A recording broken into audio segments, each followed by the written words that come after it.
Call this meeting of the Board of Education to order, and we start with the Pledge of Allegiance. I pledge allegiance to the flag of the United States of America and to the republic for which it stands, one nation, under God, indivisible, with liberty and justice for all.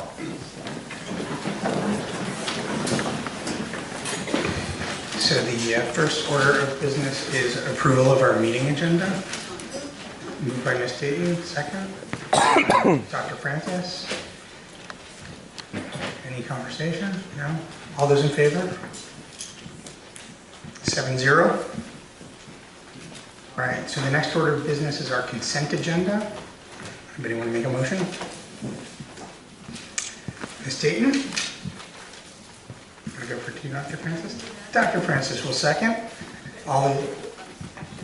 Oh, okay.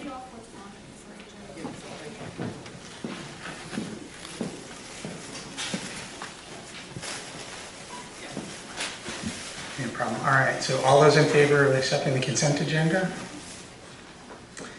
Passes 7-0. Thank you. All right, it is now my pleasure to move on to the school welcome and ask Jill Flood to step forward. Principal at the North Street School, our host.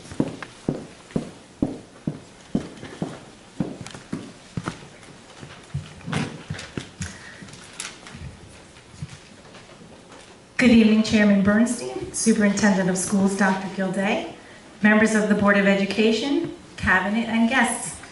Welcome to North Street School. North Street School is an incredible place with a highly experienced, talented, and dynamic team of professionals who are dedicated to the success of every student. As a school community, we believe that building a safe, positive learning environment where all members are valued and respected for their unique strengths and differences is fundamental to the student's success. By fostering a sense of curiosity and the love of learning in our students, we are helping them become responsible, self-motivated learners. Our goal this year is focused on personalized learning. We are working toward maximizing each student's potential, increasing their level of motivation and engagement, and building their sense of ownership of their learning. Each student in pre-K through grade 5 is engaging in the process of goal setting, implementation, and reflection.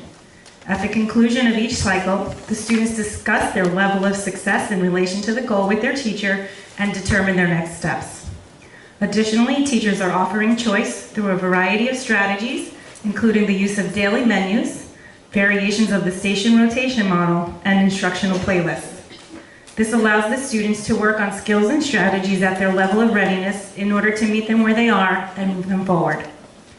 This October, North Street hosted instructional rounds. We had a vertical team of elementary through high school administrators, coordinators, and the deputy superintendent visit for a day of observation, discussion, feedback, and reflection. We gathered a great deal of objective data from our colleagues and found that our teachers and students were well on their way toward achieving our outcomes, while also identifying next steps that we could take to further our efforts. Another important component of our school improvement plan this year is to implement positive behavioral interventions and supports, PBIS, school-wide. PBIS is a proactive approach to establishing, practicing, and following the behavioral norms and social culture expected of all students and staff in the school in order to achieve social, emotional, and academic success. To this end, our PBIS core team has been attending a series of training sessions provided by the district. This team has been providing turnkey training to the rest of the staff and students in order to ensure everyone in the building is aware of the expectations and can follow them.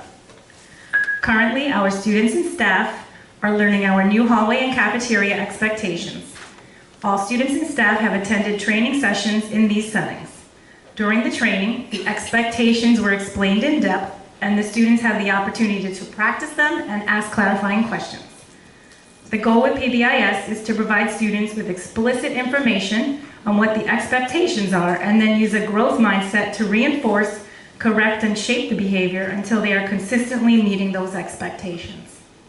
We have seen great improvement with our hallway behavior already, and our cafeteria is well on its way too.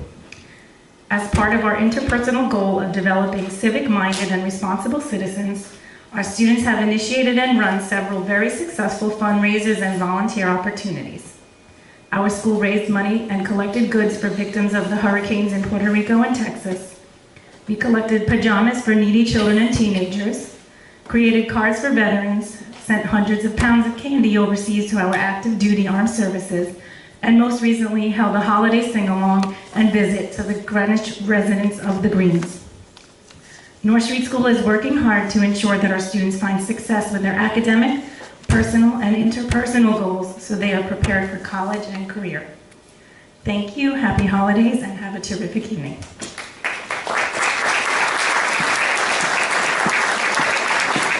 Thank you, Ms. Flood. Next up is the recognition portion of our meeting. I want to thank the students and parents who came out tonight. I know it's the holiday season, everybody's busy.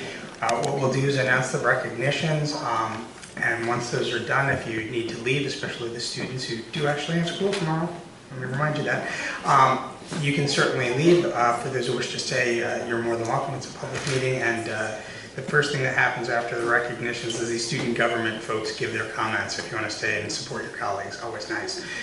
So we're going to start with the Fall All-State Student Athletes. Dr. Winters will introduce them.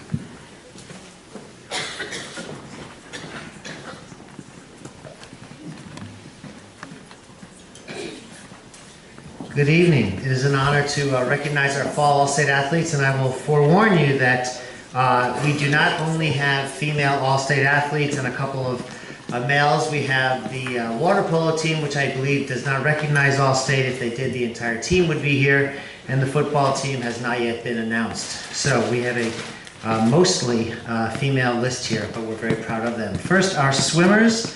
As I say your name, please hold your applause till all the athletes are up here, but we'll come up and shake hands and then form a line in the front. Kelly Montesi, Megan Lynch, Sammy Enos, Louisa Bjerk, Julia Merrill, Lily Clisham, Emily Warner, Courtney Knudsen, Kate Russick, Annabelle Pollock, Maddie Muldoon. Our boys soccer players, Martin Garcia and Jimmy Johnson. Girls volleyball, Nicole Wood. Girls field hockey, Beth Williamson.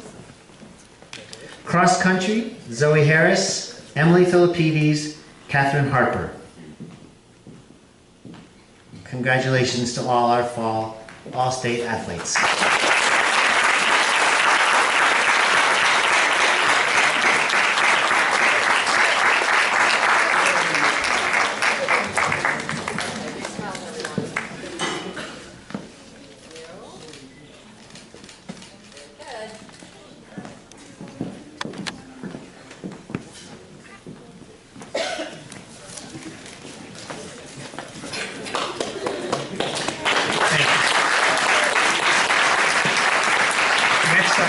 Perennial favorite, the girls swimming and diving state championship team. Ms. Latham, if you want to come up and do the introductions.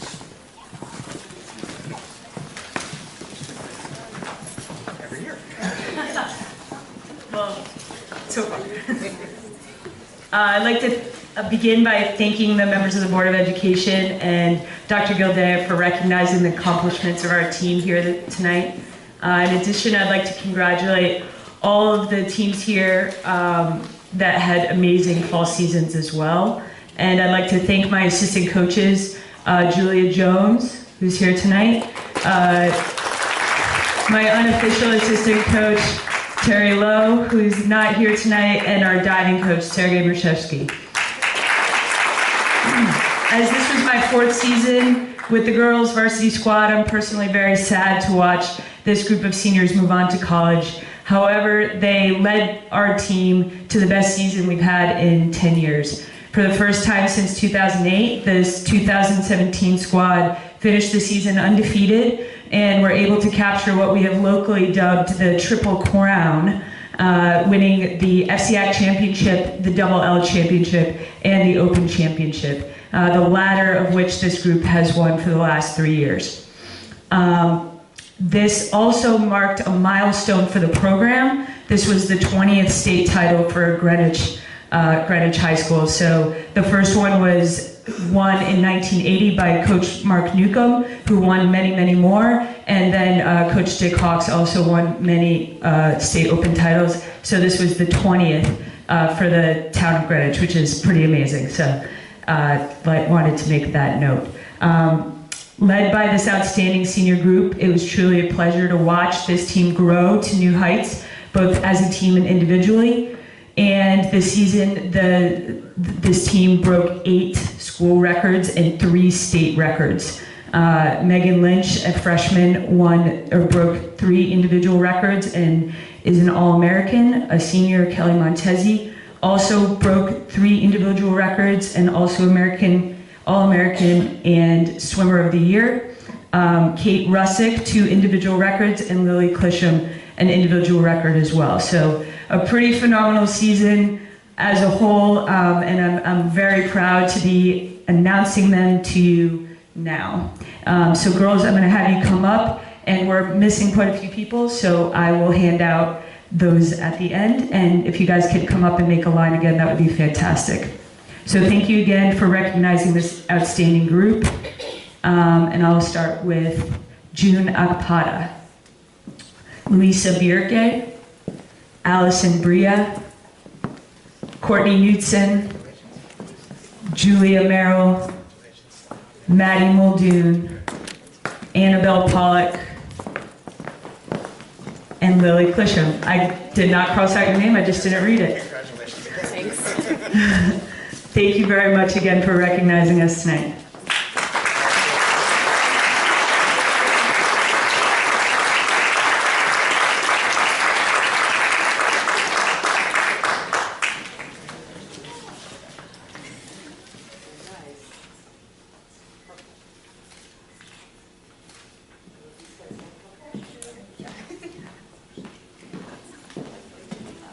Parents in the back, smile for the parents. All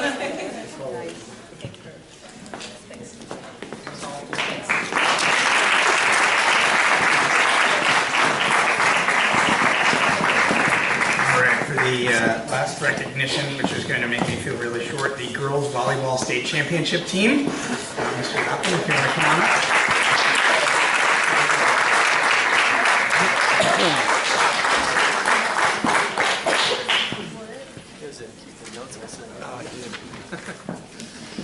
Didn't have to bring him. Thanks. Hi, everybody. Thanks for having us. We had a special season as well. It's a tough act to follow when you follow our swim team. Congratulations, girls. You guys were awesome. We also had our little triple crown. We won the Western Division. We won the FCIAC, and for the first time, we combined the FCIAC and the state the same year. So it was a special year for the girls. I do want to thank the coaching staff, Sean Hoyt and Nick Fesco, who are not here, but were certainly a big part of this success. Not all the girls are here, but I will quickly mention their names. Ella Morrissey, when you hear your name, girls, come on up.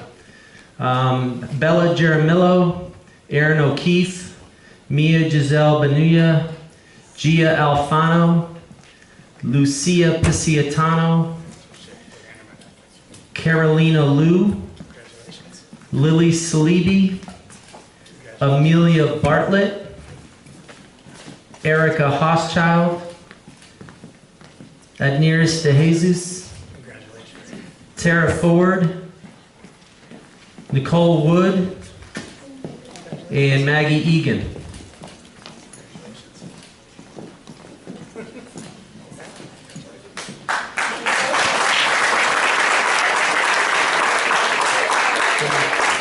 I would also like to give a shout out and a thanks very much to Eastern Middle School, Central Middle School, and Julian Curtis, because that's where we played all season. We didn't have a gym, as you know, so those schools opened their arms. They were tremendous, and that's a credit to their staff. Thanks, guys.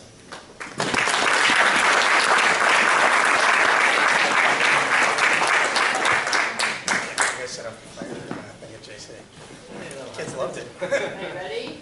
You're looking here. Very nice.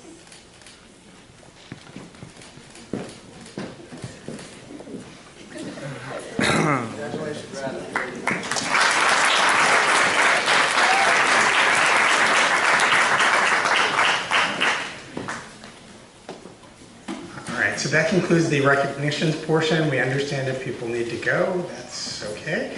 We're going to move on next to our public hearing.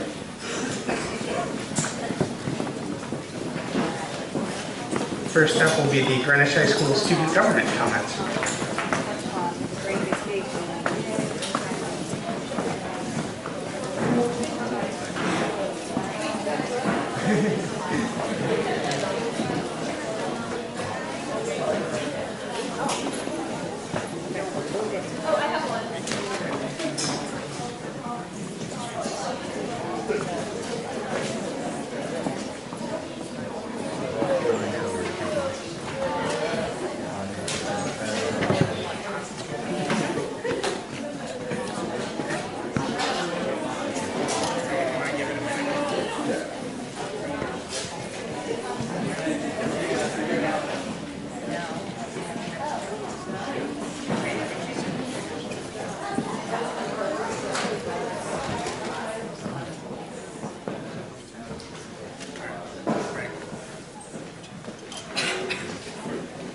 Good evening, Chairman Bernstein, Dr. Gilday, members of the board.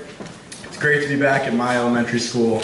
And this gym is where my basketball career began in first grade and then came to an abrupt end in first grade. I would like to applaud the Board of Ed for considering the funding for our Honors Science Research Program. At the last budget meeting which I attended, we had 3 students speak about the amazing work that this program does.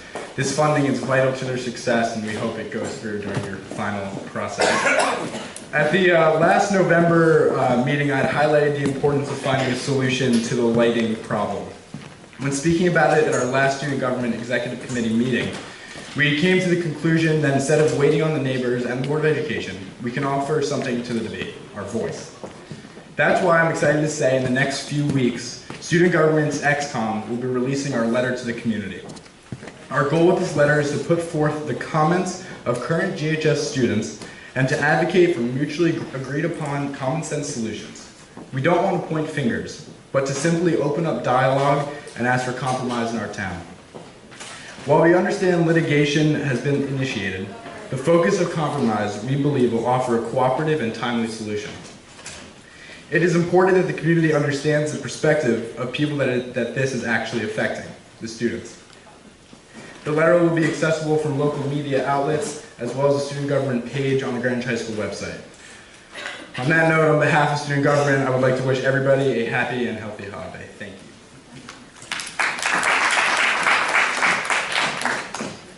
Chairman Bernstein, Dr. Gilday, and members of the board.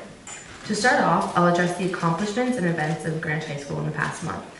Student government has launched a recycling campaign in which we have created stickers for 500 recycling bins to cover up the paper-only signs and replace it with mixed recycling in order to ensure that GHS is correctly recycling all products and not just paper. In the spirit of the holiday, we had a Holiday Spirit Week hosted by the Roots and Shoots Club. We celebrated with fun activities each day, such as making candygrams and snowflake cards for patients at the Greenwich Hospital, and we brought in boxed dessert mixes to donate to Neighbor. Students and teachers wore their favorite pajamas, their favorite ugly Christmas sweaters, and their favorite holiday hats. And this not only brought our students together, but supported a local charity. For specific classes, the senior class will be creating and selling Class of 2018 bumper stickers. The junior class has created a junior prom committee to start off their plans for their prom in April. And the sophomore class has begun to combat the issue of stress by sending out stress surveys. And last but not least, the freshman class is planning on teaming up with Kava, the local new establishment. On behalf of all students at GHS, we would like to wish you a happy holiday. Thank you. Thank you so much.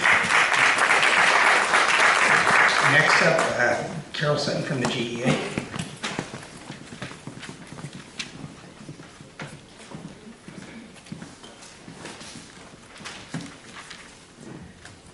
Good evening, Ms. Flood. I think she left already. Chairman Bernstein and board members, Dr. Gilday and cabinet, and members of the community. My name is Carol Sutton, and on behalf of 900 members of the Greenwich Education Association, I would like to extend our best wishes for a joyous holiday season, a wonderful vacation, and a happy new year. I want to point out that during this busy time, something that really warms our hearts is what we call the Holiday Bear program. And during this busy time of year, teachers and other staff members and the students from every school and Havemeyer gladly contribute to this annual program. And this year, about 350 students will have packages and packages and packages to open in a few days. It's truly one of the most heartwarming things we do. I was near tears about the fourth carload, lugging things all over town. And the generosity of everyone involved is what these holidays are all about. So this evening, you'll be taking action on the capital and operating budgets for 2018-19. I know that you have scrutinized every line, deliberated in these meetings over philosophy and over fiscal realities, and weighed each expenditure against its potential benefit to our students and their families. The bad news is, it's a long and arduous process that doesn't end for 5 more months. The good news is that it is not Dr. Gilday's first time through a budget process. In fact, she has a decade of experience building budgets in systems not so different from our own. Among her many honors are 5 meritorious budget awards in financial budgeting, awarded by the Illinois Association of School Business Officials, most recently in 2016. You hired Dr. Gilday because of her record as an effective manager, a transformational leader, and a master of evidence-based decision-making. And these are the talents that she and her team brought to the proposal before you. She said repeatedly during these budget meetings that every item on the program and services list is a need to have, not a want to have, in order for this district to perform optimally in the coming year and beyond. I, for one, trust that she and her team have solid, evidence-based reasons for why each item is needed and for their placement in tiers 1, 2, and 3. We'd like this to be a short meeting because you trust her and her team and pass the budget quickly. However, if that's not the case, GEA really expects that if the board chooses to eliminate something, that you too have evidence-based rationales for doing so, and that you help all audience members and stakeholders understand why you do what you do. For instance, if for the 4th time during my presidency, the board does not support the position of coordinator of physical education and wellness, and one day someone actually said that perhaps those could be combined with what do you even call it? It's a late night, athletic director? Or no, what's Gus's job? Athletic director. Okay, well, either way, if you choose to say no to that for the 4th time, GEA is going to want to know your rationale. Why would these subject areas that serve every student in Greenwich, grades pre-K through 12, our graduation requirements, our state mandates, are key components of the strategic plan, have significant safety issues tied to them, and require teaching expertise, just like every other subject? Why would these subject areas be the only subject in the district that do not have a coordinator? We've been asking for 4 years, and we still don't understand.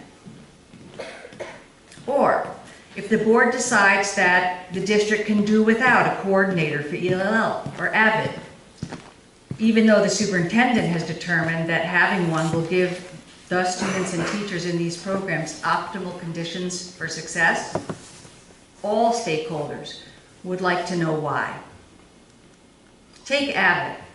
Over 6 years, the program has expanded from 1 class at the high school to 8 and has been implemented in 2 middle schools.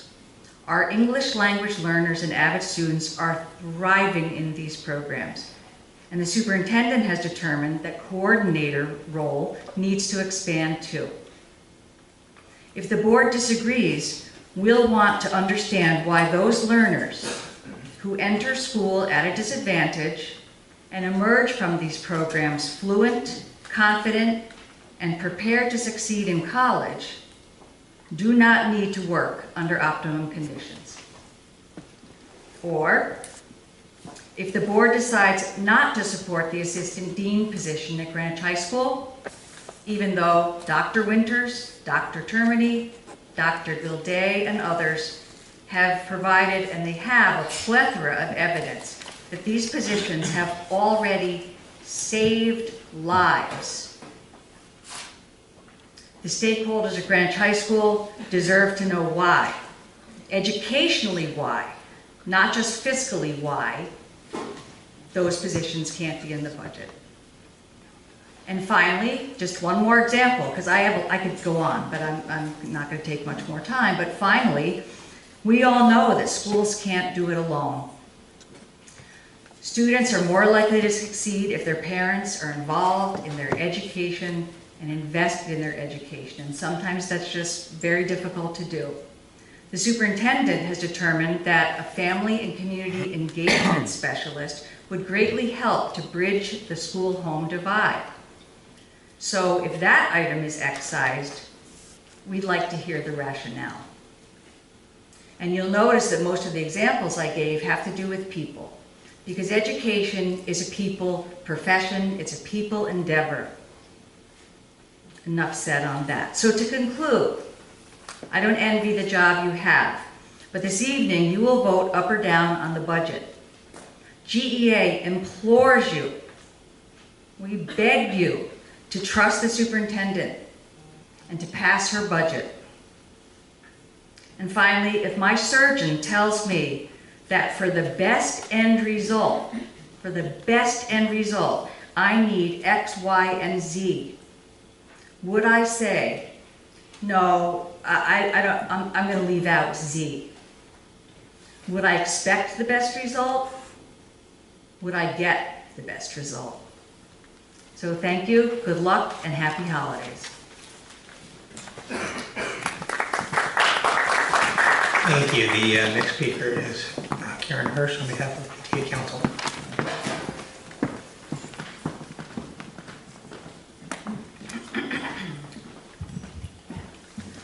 Good evening, Dr. Gilday, Chairman Bernstein, members of the board, cabinet, and Greenwich community. I'm Karen Hirsch, president of PTA Council of Greenwich. Happy holidays to all, and congratulations to our student athletes who've already gone home to finish up homework and get some rest. The council is looking forward to the year ahead and to working with, hopefully, our Board of Ed liaisons, Jennifer Dayton and Megan Olson. So thank you both for taking on these roles. As you might imagine, parents are a bit preoccupied in the holiday season. But just like the elf on the shelf and the mensch on the bench, we're watching all the good work that is being done in Greenwich and hope that your efforts will justly be rewarded. We thank the district for launching the K-12 survey to get feedback regarding the impact new bell times have had on our families and students, and eagerly await the results of this survey along with the upcoming student survey to see how they might direct the district to assess if any adjustments might be warranted. Wherever our parents, teachers, and students may land on this issue, Council will always advocate for productive public engagement, good process, and informed policy design. 'Tis the season for lights and numbers, 8 nights of Hanukkah, 12 days of Christmas, and New Year's countdown, and budget numbers. Many of those budget numbers relate to transportation, fields, and yes, lighting. While later start times may have brought these issues back to the forefront, Council wishes to point out that these were issues well before a later start time was proposed. We are pleased to see that both the Town and Board of Ed budget includes funding for the 15-year Master Facility Plan and Cardinal Stadium feasibility study, which may help address some of these issues, and are pleased to hear that the board is working in conjunction with the town to find solutions and share costs. We hope that the district and the town make choices that will be best for our students and their needs as opposed to what budgets dictate, meaning that there may not be a one solution fits all for these separate concerns. At our last monthly meeting, Council hosted a budget panel to help educate our members and the public on the town's budget process. I would like to thank our budget panelists, Peter Tessie, Jill Gilday, Peter Bernstein, Mike Mason, Josh Brown, and Lorianne O'Donnell for their time. We'd also like to thank Dr. Gilday and Ms. O'Donnell for their thoughtful approach and all the hard work that went into creating the fiscal year 18-19 operating and capital budgets. They clearly focus on prioritizing needs versus wants and show budgeting decisions that are in line with instructional priorities. We appreciate that these budgets were created to best support student growth and achievement and looked for areas to redirect resources in order to support higher priority needs. We're pleased to see that one of the focal points of the district's capital budget is on long-term planning, guided by efforts to improve our infrastructure and aging facilities to create spaces that it will engage our students and aid in improving academic achievement. Council supports a budget process which allocates our resources in accordance with the district's strategic plan and student achievement goals, and we encourage the board to pass budgets that prioritize academic growth, focusing on personalized learning and social and emotional development of the whole child.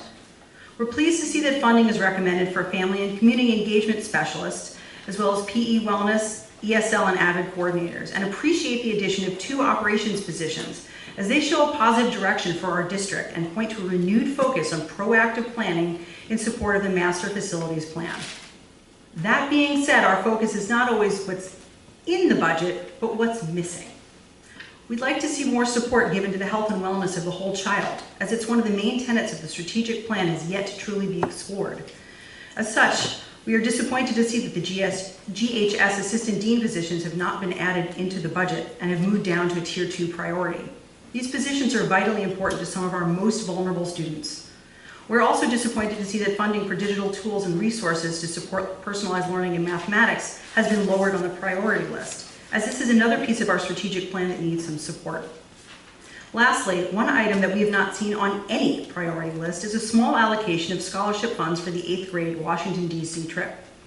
One way to create equity throughout the district is through assured experiences for our students. And while DC is not considered an assured experience, it is an educational experience that all students who want to participate in should share. The participation should not be limited by financial constraints, and so we once again ask that you include an allocation for a small scholarship fund to help defray the costs for families at all 3 middle schools with demonstrated financial need. Going forward, we would like to see a budget focused on a list of educational priorities, developed using data from student achievement along with input from our administrative teams who can help identify how those priorities tie to the district's strategic plan. While we may not always have the financial resources to fulfill every wish in any given year, we can look to target the resources that we do have for the greatest impact.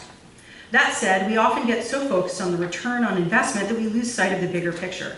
The 9,000 plus students and their parents who represent a large segment of our 60,000 strong community.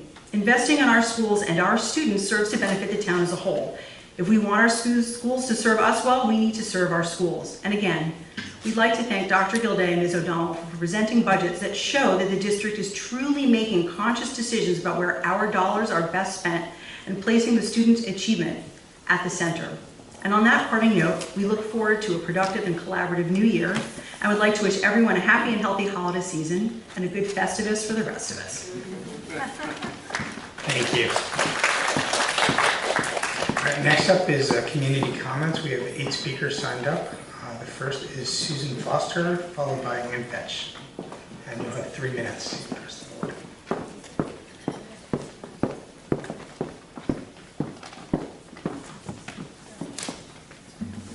Good evening, Dr. Gilday, Chairman Bernstein, the board. I was at the eye doctor today and my eyes are still dilated, so I'm hoping I can read my notes. Anyway, my name is Susan Foster and my home abuts the Easter Middle School fields. In 2016, the Riverside community learned in a very happenstance way that the Parks and Rec Department had plans to artificially turf the 3 middle school fields, and that placeholders were in the town's budget for subsequent years for such an initiative. Since I only have 3 minutes here, I'm not going to go into the details of this because you're going to be handed the petition that was handed to the BET in March of 2016. But the EMS campus is not a suitable site for turf for numerous reasons, which are outlined in the petition that was given to the BET at its hearing on March 17, 2016. Copies of this petition was also given to the Selectman, Chair of the Board of Education, Director of Parks and Recreation, and the RTM moderators. Within a 2-day period, it was signed by 60 residents. It was a very short window. It was a couple of hours each day. Virtually anybody who heard what was being proposed for Eastern Middle School wanted to sign it and wanted it to go to their neighbors. I mean, no one wanted this to happen to our community. It would have easily contained over 1,000 signatures if time had permitted.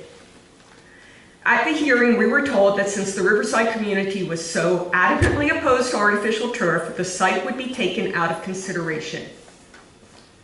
Needless to say, many in the Riverside community are now shocked and dismayed that turf is being proposed again by the Board of Education.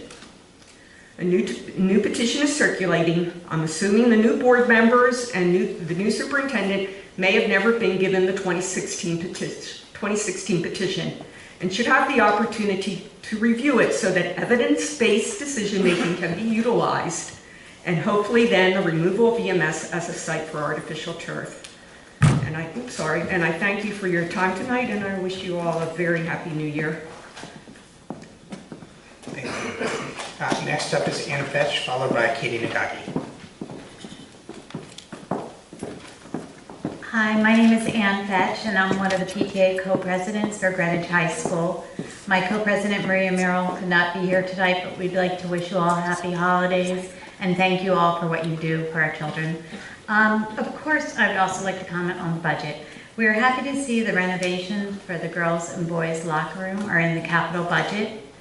While the entire locker room needs a pretty major makeover, we're pleased to see at least the showers and bathrooms are going to be upgraded. Hopefully next on the list will be the lockers. We also appreciate the classroom technology replacement program and science research funds are being included in Tier 1 and hopefully will end up in the budget. However, we are very disappointed that the funding for the assistant deans are not in Tier 1. The assistant deans work with students who need help the most. They assist with absenteeism, performance, and social issues before they become serious problems. We hope you will reconsider this funding and include the assistant deans in this year's budget. Thank you very much and enjoy the holidays. Thank you. Next up is Katie Nagaki, followed by Warren Silver.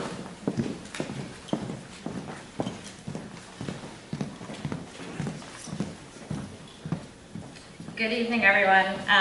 Thank you for taking the time to listen to me. My name is Katie Nagaki. I live at 219 Orchard Street in Cos Cob. Many of you have heard from me before. I have an 11-year-old boy who will start Central in the fall, twin 9-year-olds and a 2-year-old. I have emailed each of you, I've spoken at the P&Z meetings, I've spoken, and I guess I'll have to keep speaking. You see, I'm that lady that lives 233.7 feet from your proposed field, your turf, your bubble, but also from high school students that will be driving cars, even if we think they won't. Also kids with hormones that are different than middle schoolers. See, my family loves sports. All 4 of them play, way too many of them, and we think it's critical that this town does need more fields. We believe in the importance of creating safe and reliable spaces for kids to practice, play, sweat, and exercise. But this is not the right place. In the fall, as my 6th grader walks to Rinaldi's Deli for the first time, he will experience really a guided freedom. Will all have to change with 200 high schoolers using this field. It's not their space. Where will the middle school teams practice? What is your plan around their needs? Now remember, these are the same kids that will one day be the QB of your varsity football team, the goalie of your varsity soccer team, and the center of the field hockey team at Greenwich High School. In the fall, my son will have to be bused across the street, literally, to school at Central Middle School because there's no sidewalk, there's no curb or path, 233 feet from this field. I bring this up because where are all these cars going to go? We've just bought our forever house about a year ago and we're here to stay. It has been a joy to get to know my neighbors, the culture of Cos Cob, the strength of a real community, but I've also learned about the traffic. The cars that line up in front of my house waiting to pick up their kids at 3:15. Where will these cars go, plus your proposed buses and the high school cars that won't drive there? If these kids are gonna practice from 3 to 7, and then maybe 9 if it's a bubble, what's gonna happen? This is not a place for kids, and they will get hurt walking home from school. Again, I live 233.7 feet from this field, and these are safety issues that I think are real. There's no streetlights in front of my house. There are cars lined up all the time, and we are the real people, the real kids that will then become high schoolers and need the fields then as well. Thank you for your time. Thank you. Next up, Warren Silver, followed by Leanne Tell.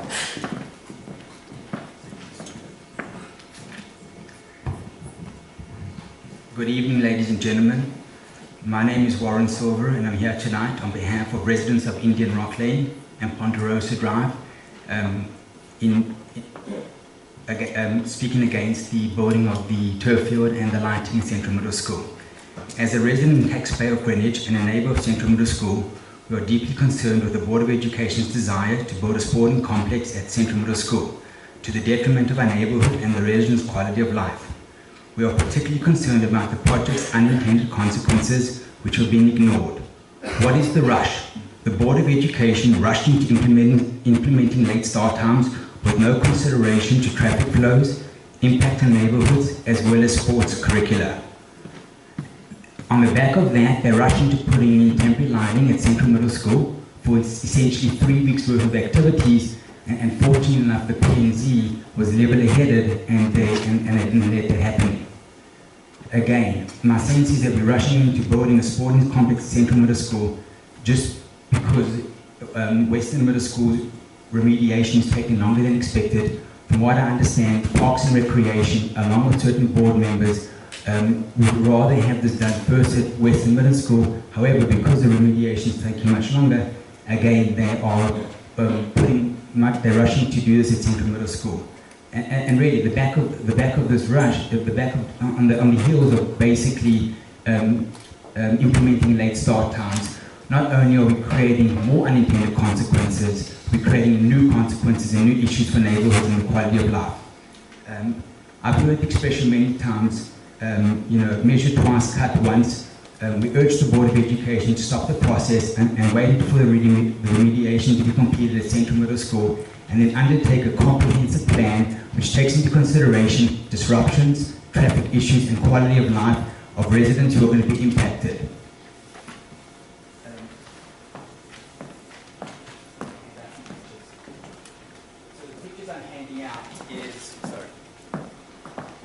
So the pictures I'm handing out is what happens. You'll see in the pictures, you will see a whole bunch of cars that are parked on the curb, that are parked on pedestrian crossings, that are parked in areas where they shouldn't be parked. They are parked on stop streets, and that is just relates to flag football that was held at Central Middle School. And fortunately enough, with the help of town, Mr. Tessie, he realized that obviously Central Middle School is the parking and the facilities there is not big enough to accommodate these large events, and so they realized that this was impacting neighborhoods, so they took necessary steps to rectify the problem. I urge the board to be level-headed and not only think about the benefits of the kids, which are going to come and go through the school system, but also about the residents, their quality of life, and the neighborhoods that are not going anywhere. Thank you very much. Thank you. Next up, Leanne Tell, followed by Rosemary Anner.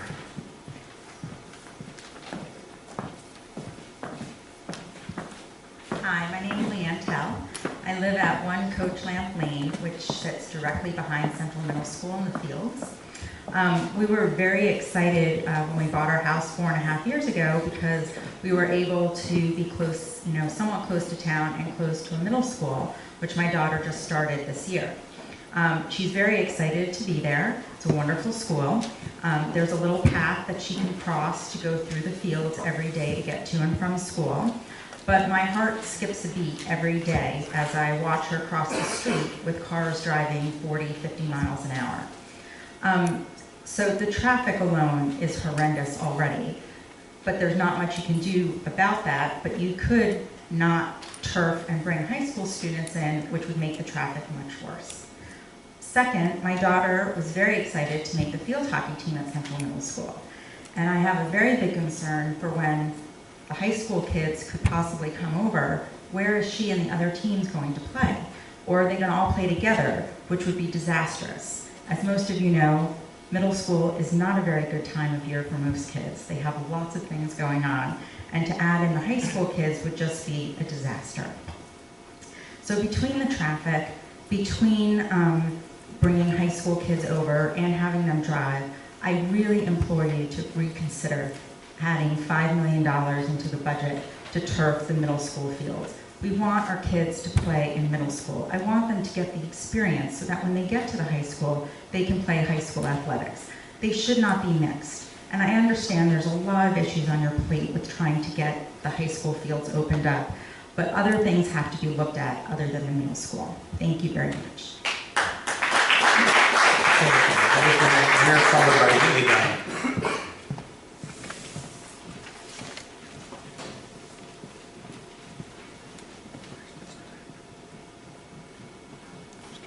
Thank you for listening to all of us. We certainly have a major concern. I appreciate the time that you give. This is our 5th time before a board to address the question of Central Middle School field being used for high school sports. It's the wrong decision. I strongly urge you to go back to the drawing board and come up with a better decision for the high school. You've heard our concerns about safety. This area is no longer the bucolic suburban area, neighborhood that I moved into 38 years ago. It is urbanized. In a 2-mile stretch, there is Rinaldi's Deli, I've said this so many times, that is packed from 11 o'clock to 2 o'clock with every electrician, plumber, carpenter, construction worker. You can't move there. At 3 o'clock, high schoolers and mid-schoolers are there buying their snacks. We have a crossing guard there. It's that dangerous. Come up a little ways. We have the new synagogue. We have across from the synagogue, Pomeranz. Go around the bend to Indian Rock. We have a Baptist church. We have Central with RTM meetings. We have a lot of meetings going on at Central. Go up again. You have St. Agnes Church, Stanwich School, which has just been purchased by Greenwich Country Day and will be turned into a high school. How much more can this neighborhood endure? With the noise from the high school kids, we don't know, by the way, what the $5 million is paying for. Is it paying for cables under the turf for field lights that would affect every single one in that range of 35 feet, and some said 50 feet tall lights, and the noise? On a Saturday, will the teams be playing? We have skeet shooting on Saturday from 10 until 4 in the afternoon in this neighborhood. Add the noise from high schoolers, I think I'll be in a war zone now. I understand your problems, and I urge you, please spend some time and think about the dangers to the kids, 30 seconds, the impact on the neighborhood, and the danger of turfing for the children who are playing there. Also, I'm concerned about a chain link fence preventing high schoolers and middle schoolers getting home on Orchard Street, Jeffrey Road, Coach Lamp Lane, and Pine Ridge. That's the field they cross to get home. Thank you for your time. Thank you. Next up, Wheatley Dunham, followed by Arthur Yee. Good evening. I was hoping not to speak here tonight, and I'm sure you're thinking the same. Congratulations, Mr. Bernstein, on a well-deserved chair position. I'd like to welcome Mrs. Stowe, Mrs. Olson, and thank you for your volunteer work along with all your colleagues. It's a lot of time, it's a lot of effort, but you're really doing the hard work for our kids, and we appreciate it. I'm here primarily because I was very concerned to learn about the possibility or discussions to cut sports at Greenwich High School. I urge you to maintain all sports and to not put those athletes in the position of having to choose or make sacrifices for their health over healthy start times. Mrs. Sutton, I'd like to commend you for tonight 3 times referencing evidence-based decision-making. I really believe in that, and I think your words carried a lot of weight tonight. Healthy start times is evidence-based decision-making. Dr. Francis and her colleagues don't prescribe medicine. She doesn't prescribe ultrasounds on a whim. She does so because this is what the science and the medicine tells her to do as a physician. At Greenwich High School, we don't tell our kids for the sake of convenience that 1 kilogram is 2.2 pounds. It's really 2.205 pounds, but we don't round it off to 2 pounds just to make it easy to remember. So let's stick to the facts. The truth matters. And to our teachers and our staff who have made tremendous sacrifices to make this happen, I want to thank you very much. It's a lot of hard work, but we're doing it for the right reasons. Thank you, and happy holidays. Thank you. Next up, Arthur Yee.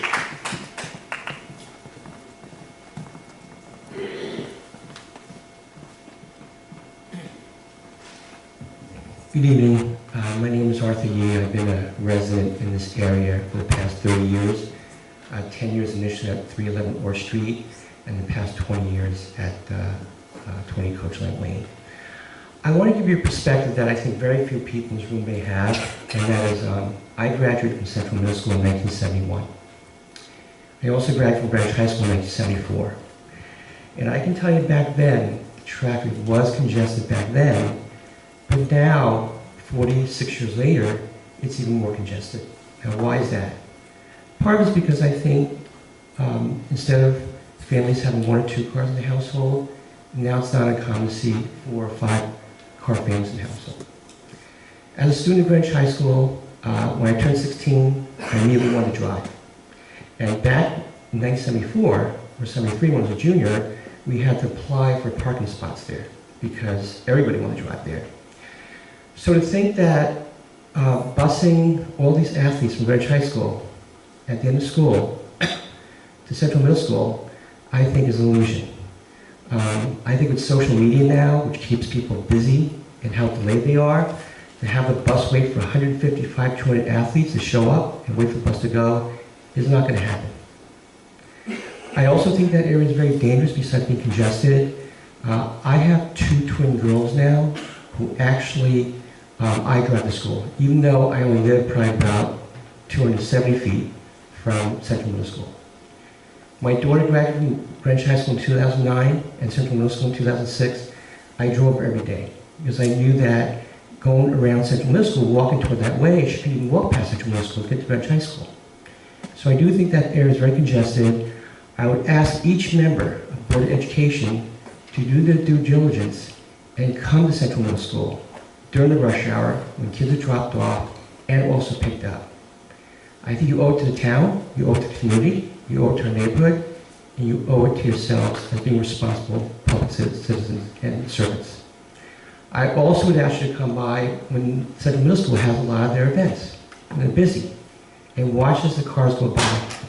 That stop sign at Coachland Lane and Orr Street and Stanwich Road and New Rock Lane are mere illusions. People fly down those streets, and part is that, Orr Street, as you know, comes down, and people fly along that road. There's no sidewalk there, it's congested. The pictures that Mr. Silver showed, I think is part of the situation, but I think you really need to come by, and I would ask everyone to please come by and watch the traffic during these busy events. Thank you. Thank you. That's our last speaker that signed up. Is there anyone that wishes to address the board on an agenda or non-agenda item? Ms. Perone.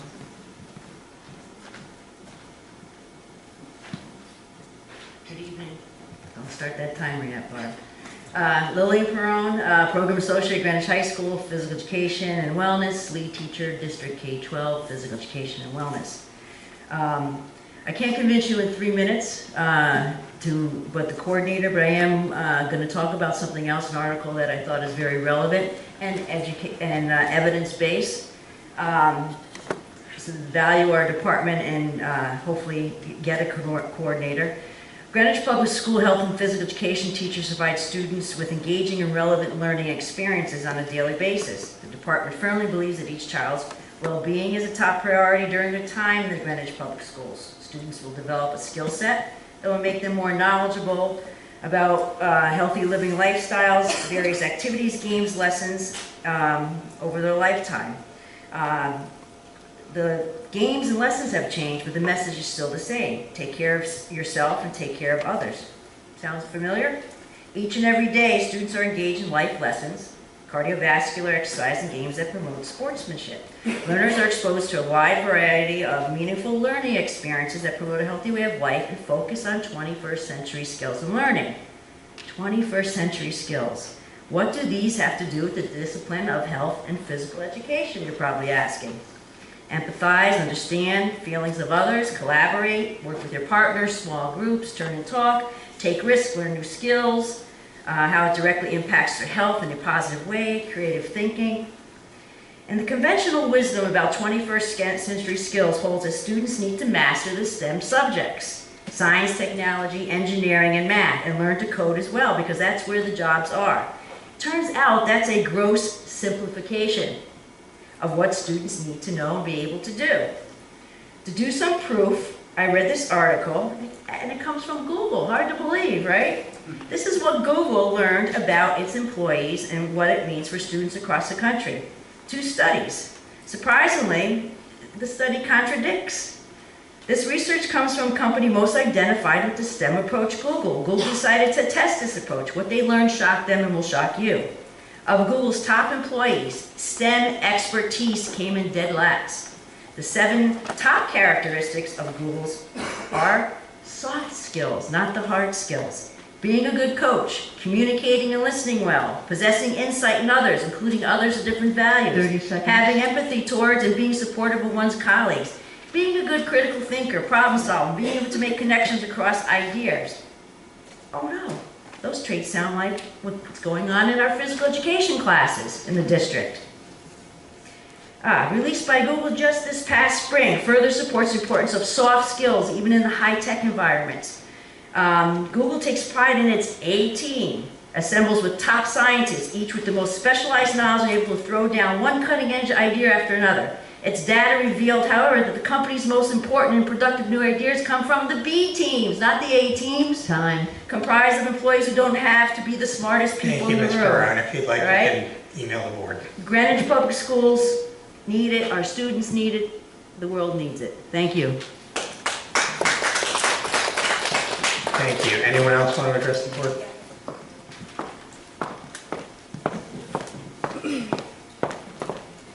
You can state your name, just so we don't have you on the sign-up sheet. Sure, yeah, hi, my name is Erica Smith Branch. I'm also a resident of Coach Lamp Lane. My kids do not go to your school, they go to private school, but I thought it was important for me to be here to address you guys with regards to the field. It really doesn't matter to my kids personally whether or not the field gets done because they're not in your school. However, it does matter from a community standpoint. I just wanted to sort of piggyback on what some other people said with regards to the traffic. I have to believe that whoever proposed this hasn't visited the school during these hours, because what would have made more sense might have been to have a sidewalk at least put in first. There literally is no sidewalk even. So I think that in an effort to address the field issues, I understand why this is an issue, but there are some major infrastructure and safety issues that kind of need to be addressed first. So I hope that your school system will find a place for all of your kids to practice. Like I said, it won't affect me personally, but just from the outside looking in, and as a resident of that area, there really are some other safety things that should probably be addressed before we have a final solution. So anyway, that's what I want to say. Thank you.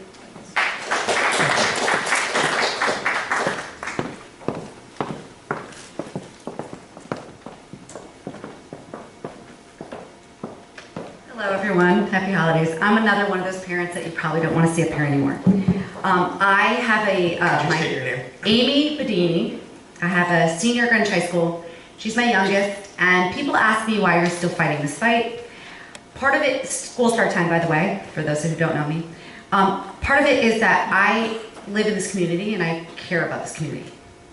I believe it's the right thing for the community, and I'll continue to believe that. So most of you know that you can't pick up many publications these days without seeing something about the importance of sleep, how Americans have really lost view of the importance of sleep in the workplace and in schools. And I commend everyone here for finally biting the bullet and doing the right thing for these kids and giving them that extra hour of sleep because of their phase delay, their shift in sleep. I was listening to Dr. Radio the other day. I don't know if anyone else has been addicted to that, but I am now. And it happened to be on sleep, and I don't remember the guy's name, but a woman called and said, I have a freshman in high school. She gets up at 5:15 every day to be able to get ready and make the bus. She has a predisposition for anxiety and depression.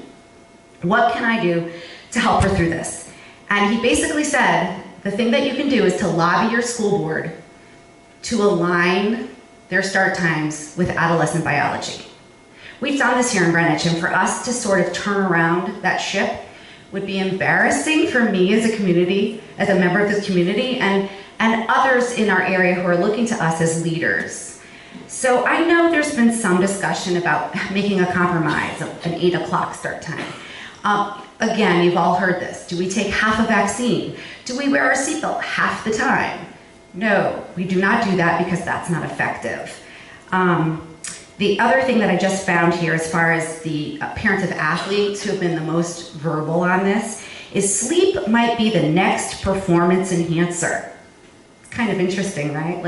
That our athletes can actually perform better when they're well rested. They get less injuries, and they do better when they're well rested. I have a high-level athlete who's actually been drafted to the Anaheim Ducks NHL team, so I can sort of talk from experience. This is a kid who cares about how he sleeps, who cares about how he eats. Those are the things that are gonna make him make it.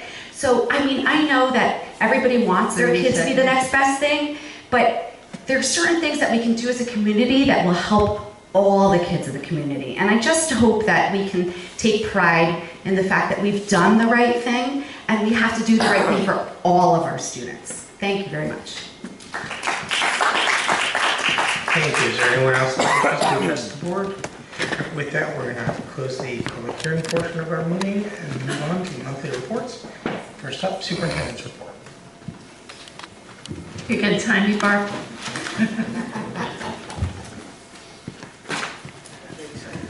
I've had a lot of caffeine. I'll try to talk fast. I would like to thank Phil Dunn, Nona Ullman, Chris Weiss, Chris Winters, Tom Healy for hosting the New York City Department of Ed and their CIO for a digital learning environment tour within our schools last week. All of the visitors were impressed with the progress Greenwich Public Schools has made in the past 6 years in moving to a more reliable, ubiquitous access learning environment. It was a very well-received event and very well organized. Thank you. I'd like to thank the Greenwich Athletic Foundation for the upgraded PA system at the Dorothy Hamill Rink. The hockey team had quite a win this past weekend, and it was fun to cheer them on. Congratulations to all the teams and activities that truly demonstrate the outstanding and comprehensive programming at Greenwich Public Schools. I think this past month we've really heard the arts celebrated throughout the community, everything from choir to band to orchestra, truly amazing work and outcomes of our youth. I'd like to thank our cabinet and leadership for their ongoing work in moving the strategic plan forward. We're noting implementation steps across all strategic areas, from the curriculum to data integration, from personalized learning to family and community engagement. I'd like to thank, I guess it's a thank you list today. I guess that's a good thing, right? In December, to be grateful and thankful. I'd like to thank the Town of Greenwich cooperative team who's been reviewing the fields and lighting needs over several meetings these past few months and has committed to ongoing communication and advocacy to move the best decisions forward. So that means looking at lots of places so that our neighbors aren't so concerned that it's right in their backyard necessarily. So we're looking at lots of alternatives. I appreciate the healthy discourse and dialogue surrounding the budget, as well as the constraints presented through Connecticut's current fiscal status. I'm from Illinois, so keenly aware of what it means to have a delayed state budget and the impacts of that. In light of the work we have accomplished in building and adapting the budget, I'm hopeful that this evening the board will elect to adopt the budget as presented, integrating those Tier 1 programs. If there's a strong concurrence in moving some of those programs and services forward, that will be a great accomplishment for us. In our work to align our organizational efforts, we do have demonstrated need in personnel, process, and technology areas. And each of the funding requests were not to get us to the bleeding edge of innovation, but simply to move us beyond sustaining. If we must sustain due to budget constraints, we do have a team that's dedicated to continuing excellence in education. But we would certainly like to see our resources aligned to spring us forward. I'm hopeful that our board will incorporate the Lighthouse principles of high-impact governance model, which helps to provide conditions for success across our human capital, facilities budget, IT infrastructure, and considers the overall organizational health and well-being with regard to culture and climate as we build the roadmap towards personalized learning methods and pathways. That's it. Pretty short. All right, next up are reports of officers, committees, and liaisons. I don't know if there are any reports. Dr. Francis, you get a beep. Comes free with the room. For the Alliance, a couple great things to talk about. No, not yet, but I just figured I'd keep talking and eventually get fixed. You're just too far away. Okay. My computer's away. I know, but it's going to unplug. All right. So from the Alliance, Turkey Trot. Very fun event every year. Also great fundraiser. Lots of participation. Fantastic thing this year, and really, helps the Alliance to fund so many innovative and wonderful programs in our schools. One of which is AVID, which continues to have amazing success. And one of the other things that the Alliance does is not only help to get students really motivated, successful, and doing wonderful things in middle school and high school and getting into college, but then also fund scholarships for many of these students who financially struggle quite a bit with gaps, even despite the scholarships and other things they get. So the Alliance does a lot of funding for that as well, all with dollars that are donated. Coming up as another fun and fundraising event is the Trivia Challenge, which I believe will be February 24th. I think there are so many wonderful stories of AVID graduates who are really succeeding. It's an amazing thing. So just an update on that. Thank you. Any other reports? Ms. David? My last curriculum council meeting, very sad. We reviewed a fantastic advance. We have seen that the district has now a web-based index for our digital toolbox across all program areas that will simplify access and consistency of use for our digital apps. It includes a link for teacher requests for new digital tools and a snapshot of the approval process to obtain them, which is stringent, and I appreciate that, thank you. But it's going to help all staff members see on one page what apps exist that are organized by elementary level, middle school level, high school level, what the learning purpose is, and it includes live links, so it's a one-stop shop. I couldn't be happier to see that consistency, and I think it's going to make advances in personalized learning, simplify the work of the teachers, and hopefully boost our achievement to the next level. So thank you very much. I've enjoyed my time on the council, and all the best. All right, any other reports? Dr. Francis? School start time. We had a meeting recently. It was great. We really had a lot of different administrators there looking at so many different aspects of the change and how best to make this succeed.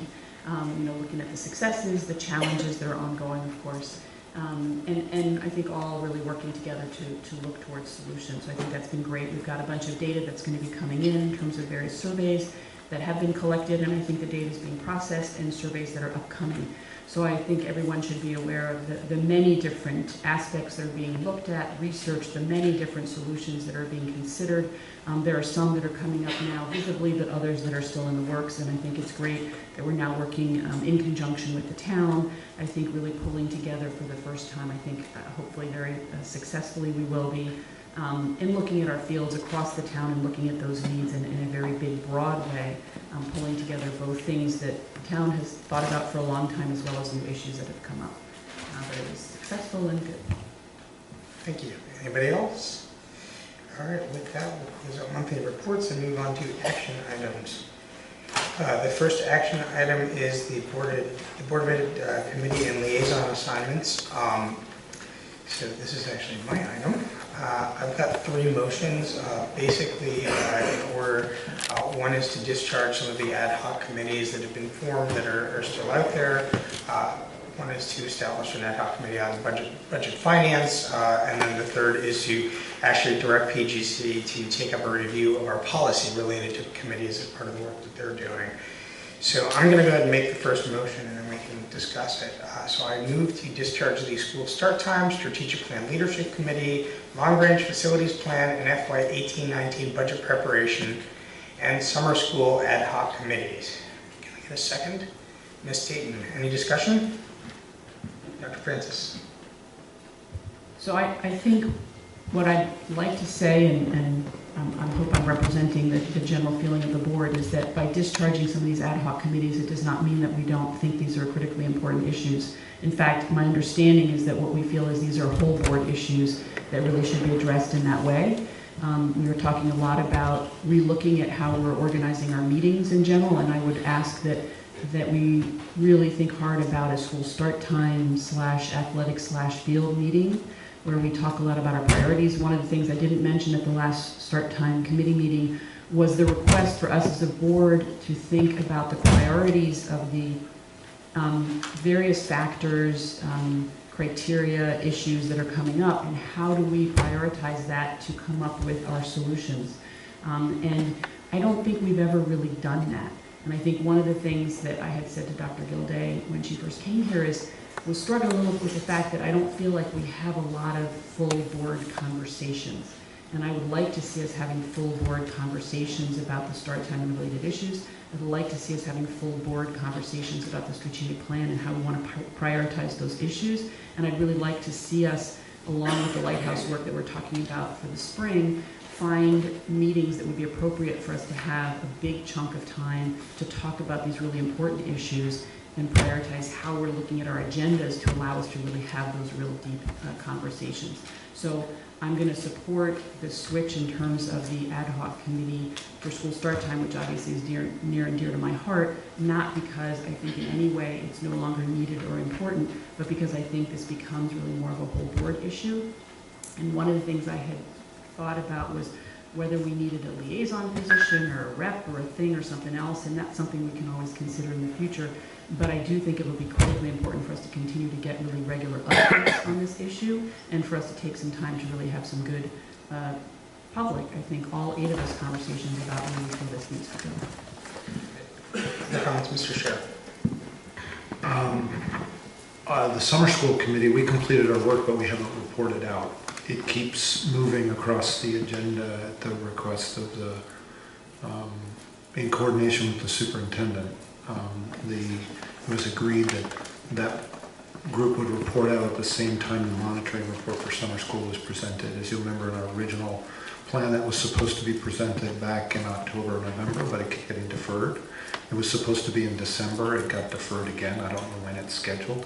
So even though we're unwinding this, you propose to unwind this committee, I presume the committee should still finish its work and report out. I don't know how the committee, I just want to confirm that. I mean, by unwinding the committee, it means it essentially ends, but we haven't reported out yet on the task that it was commissioned to do. I believe you said the other evening that the work of the committee is done, so you have a report, you're ready to report out. Yes. So, Dr. Gilday. We'll link it with the monitoring report. Well, it's a work of the board. It's not a work of the administration, so it's really a question for the board. Well, my preference would be to take it at the same time we take the monitoring report. I agree think with that would that. help our conversation. I agree with that, but I mean, I just want the confirmation that by unwinding this committee, we still are taking the report. Or are we? No, we'd absolutely take the report. Okay. Do we have a sense of the date? Matt, We're ready to go. We've been waiting for when the administration is ready. I don't know, that item is now, I don't know, what, 2-3 months late, so I don't, when is that gonna be? Because it's not, well, it's a question to the chair, I guess, because it's not on the agenda plan anymore. It's not scheduled yet, it's not to be scheduled. And we'll take that up at the next chair meeting. Any other comments, thoughts? All those in favor of the motion? Passes 8-0. Thank you. All right, the next motion, I move to establish an ad hoc budget finance committee. Get a second? Second, Ms. Tate. Any discussion? Seeing Dr. Francis. I mean, at some point we're talking about committees in PGC, so maybe we'll readdress it in that way, because at some point we have to think about whether we want this as a standing committee, how we want to do it for the future, but maybe. That's exactly where we're going to go on the third item. Yeah, I want to say I don't understand this, because when we established this as ad hoc, we said the purpose was to try it for a year, and if it worked, then to make it permanent. Why are we ad hocing again? Because it takes PGC changing the policy coming before us twice, so to keep this committee ongoing until that work is done, the best way to do that moving forward is to do it as a formal ad hoc. We've started to look at the policy from CAVE on committees, and we sort of decided that was something that likely should come to the whole board as a discussion, so I think that's going to be in the works soon. So I agree with using this as an intermediate step. Any other discussion? All those in favor? Passes 8-0. Thank you. All right, and the third motion is actually the formality of it. I move to direct PGC to take up a review of policy G002 related to committees. Second from Dr. Francis. Any discussion? And actually, I'll say, Dr. Francis is right. We do want to talk about having this established as a permanent committee. The other thing that we've talked about is more clearly defining the role of liaison. So what does it mean to be a liaison to an organization or another board in town? So I think this is an opportunity for PGC to have that discussion and then come back and we can have that discussion as a full board. Other comments? All right, all those in favor? Passes 8-0. Thank you. The next item on the agenda is the enrollment report. Mr. Dunn, I don't know if you want to... If somebody wants to make a motion to accept, then I won't get a second.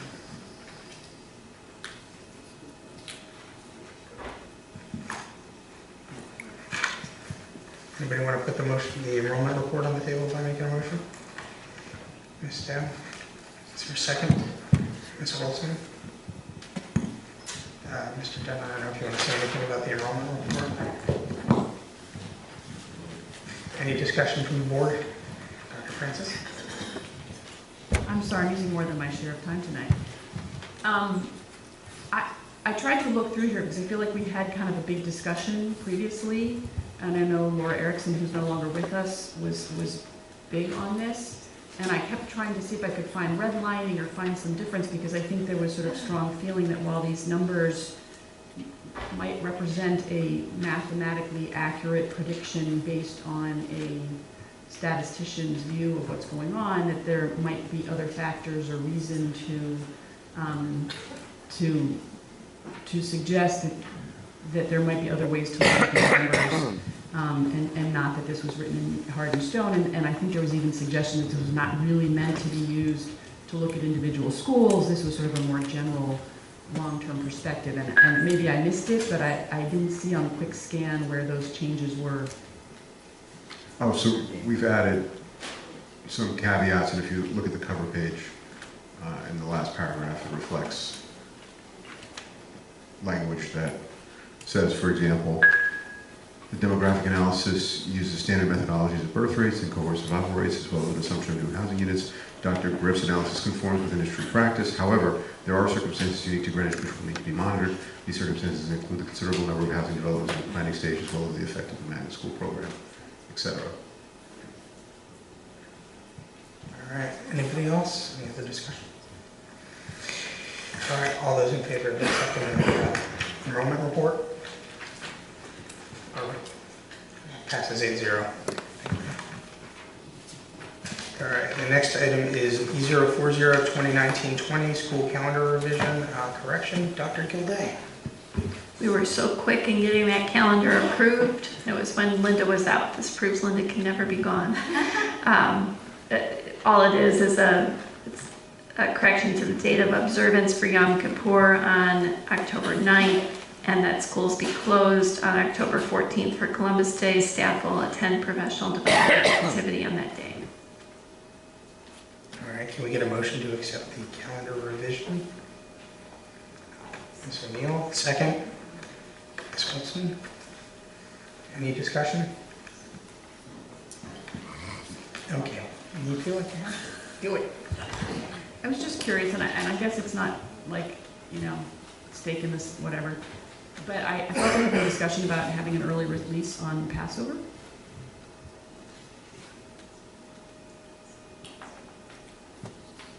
That was one of the areas that we had discussed and then determined not necessary.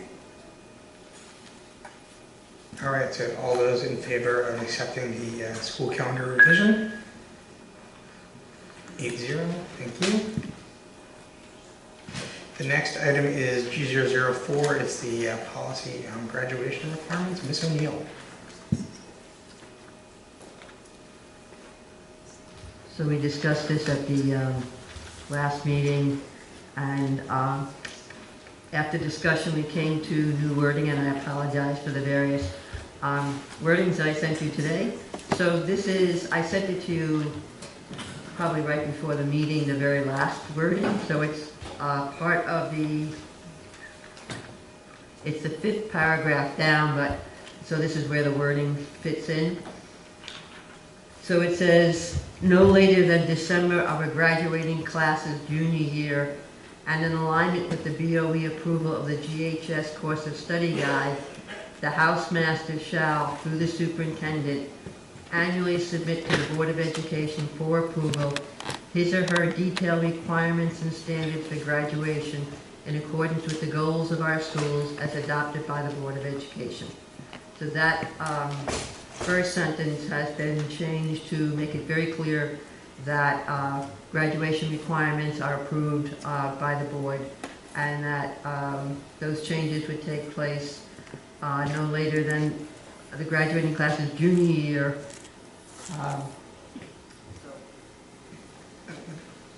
I'm sorry, Barbara, so this document we have is not correct? You've modified it again, okay. Okay, so can you just read that again? Okay, so it says, no later than December of a graduating class's junior year, and in alignment with the BOE Board of Education approval of the GHS course of study guide, the headmaster shall, through the superintendent, annually submit to the Board of Education for approval his or her detailed requirements and standards for graduation in accordance with the goals of our schools as adopted by the Board of Education. So, Barbara, if I could ask you a question, I guess I'm a little confused. I thought we were trying to set the graduation requirements before kids entered the high school. So by the time they get there, they know what these are. So how would you like to change that? I don't know, Dr. Winters, do you want to join the conversation? Well, I think the regulations. Would you mind coming to the microphone?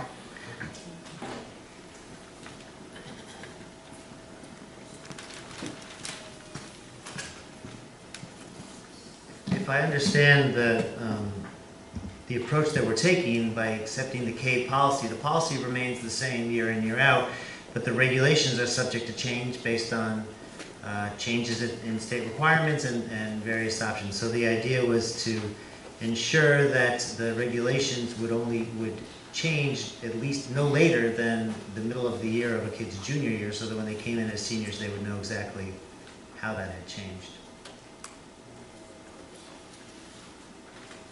Mr. Scher. Chris, I don't think that works. A student needs to be told. It sounds like we've drifted into dealing with the exception condition. We have to set graduation requirements for a student. They have to know what they are when they enter, because it's comprised of a whole series of requirements that they have. So they have to know for their class when they enter what their graduation requirements are. I don't have a problem. I mean, I think PGC got to a place where they convinced themselves by not doing it in policy and putting it into regulations, which used to be called procedures. It somehow simplified our lives because it didn't mean we had to look at them all the time. You know, it depends on how frequently they change. I mean, part of the issue we've gotten into is two issues. One, they were changing frequently because of the state requirements. That would have happened to us whether we had done it in a policy or procedure, wouldn't have mattered. And the other one was we uncovered this scenario where the high school was operating with one set of things and they weren't in alignment with policy, so it could have been in procedure. Okay, so that's fine. So now we fixed that. But you're still left with the situation where the Board of Education, whether it's done by approving policy in 3 reads or in 1 meeting with a notification, the Board of Education still needs to approve graduation requirements when they change, right? If they're the same every year, then it's a rubber stamp, it doesn't really matter. But it needs to be for a student in a graduating class 4 years before they have to fulfill those requirements, so that they have the full opportunity to fulfill those requirements. So I think this works. It just can't be this junior year thing. It's got to be, I mean, this can work just fine, but it has to be when a change occurs for an entering class. And then the graduation requirements, whatever they were before, are effectively, quote, grandfathered for the classes that had other requirements in prior years. Ms. O'Neill? So if we change that junior year to freshman year, that would solve the problem? I think you have to change it. Well, let me ask a question. That's a good question, Barbara. Does it have to be that they know what they are the day they walk in, or is it fine for them to know them in December of their freshman year? I don't know the answer to that. It sounds like it should be the prior year, but it sounds like you could get away with it if it were freshman year. I don't know. You'd have to ask the administrator. The issue is if things change or don't change. So when we went through a period where we went from CAP test to SBA to SAT, and every year or two the test was changing, our board policy, call them regulations now, fell out of sync, and we had Well, actually, Chris, I'm gonna stop you. Hang on 1 second. We're going to do this one at a time. Dr. Francis, you had your hand up. I was just going to suggest that I do think it would be good to have the expectation that this is done, so that when the guidance counselors are talking to the 8th graders as they're going in, there will be exceptions. And we're always able, I think, to acknowledge exceptions and make exceptions. But I think the plan should be that we're setting this so that 8th graders know, and that's why I was looking at November or December, so that when the course of study guide goes out, when that information goes out to those 8th graders, that they then know, okay, this is the plan that I have to make for the next 4 years. If something happens, we'll have to address it. But I think the plan should be that this is how we're setting it up, and we go from there.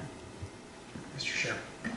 And Chris, it's also critical that when you give us requirements, they're written the way the policies used to be written, because they are all written with a phrase at the end that says, this standard or equivalent.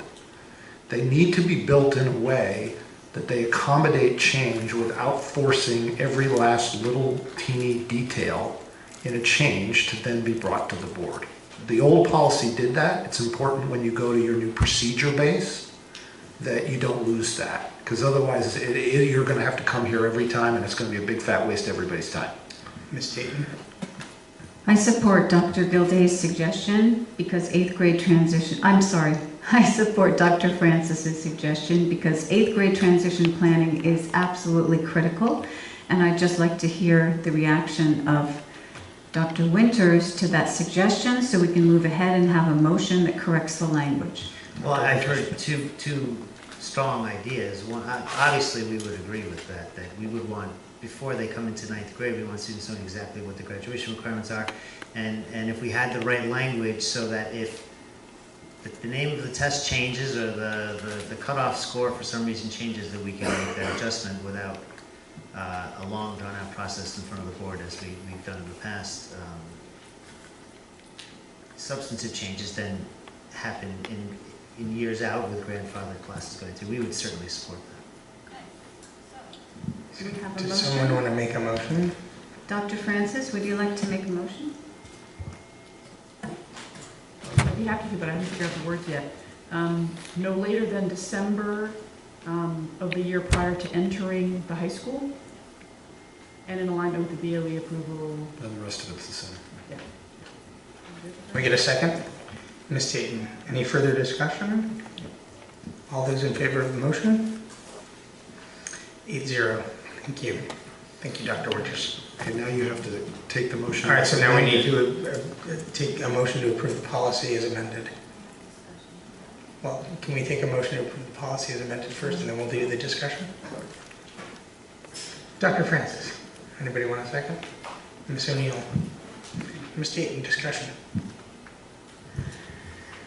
So the multiple pathways to graduation, which are described on page 3, are absolutely fantastic, especially items D, F, and G, which are all covered by my proposal to create a career pathway in career tech education.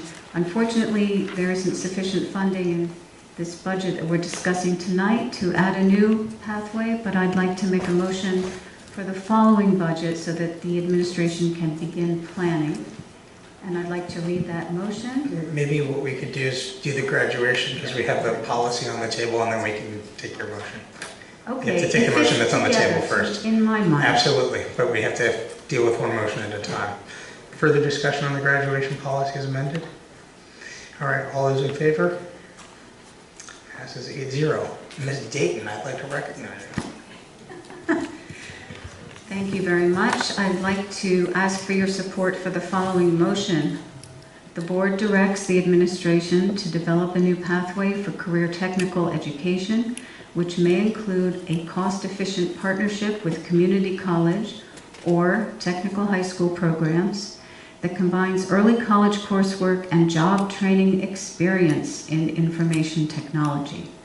This should be presented to the board with a new courses report so that it can be included within the 2019-2020 budget. Second? No, point of order.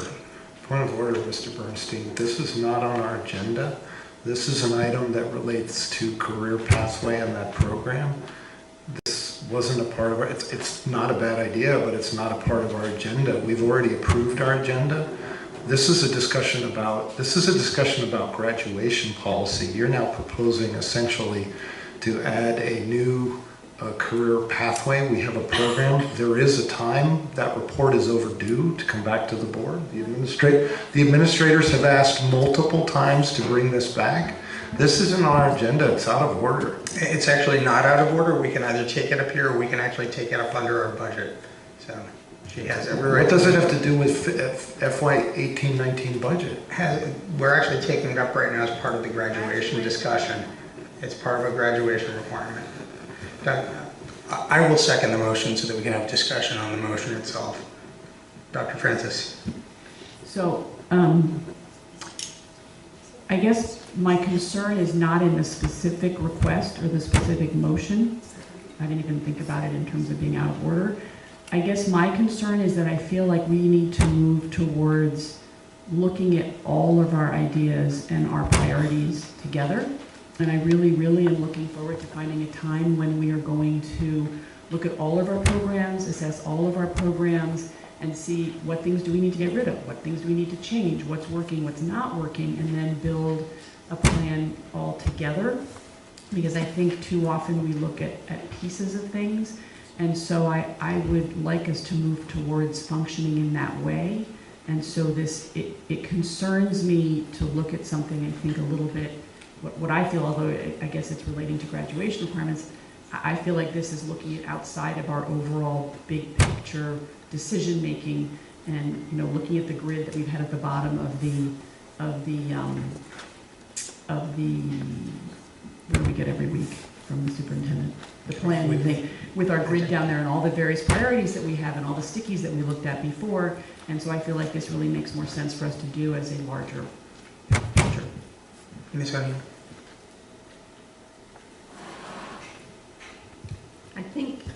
I think multiple, it's true, there's a direct connection to the graduation requirements, and there's actually a policy on multiple pathways coming. I think this is a great time to support this as we go forward, because I think we'll find that it does fit in the big picture. It's a very, I think, essential part of what we're trying to develop in terms of personalized learning. And I think for years we have talked about giving students alternate ways to graduate, alternate ways to show that they've mastered the content and the skills that are necessary. So I support this because it's aligned with the graduation requirements, and I think it's aligned very closely with our strategic plan. Ms. Dayton? I'd like to address Dr. Francis's comments. This career technical pathway was discussed in a January retreat when we did the stickies, when we did the long-range planning. It was not put into this particular academic year, but it absolutely was in the following academic year. It absolutely was discussed. This motion was sent to all 8 board members in advance of this meeting, so everyone had full warning that it was coming. And in terms of the overall programming review you're talking about, I think our superintendent has pledged to do that with the use of data. That's in the works.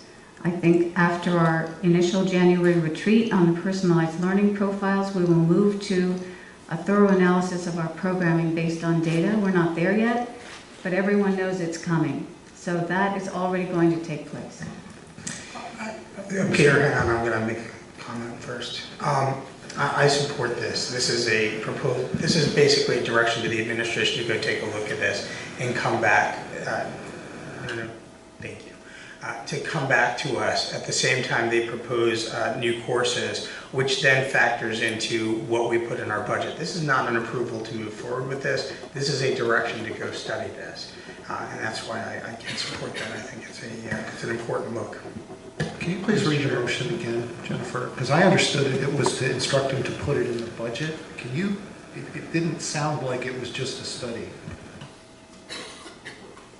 Read the motion. The board directs the administration to develop a new pathway for career technical education, which may include a cost-efficient partnership with community college or technical high school programs that combines early college coursework and job training experience in information technology.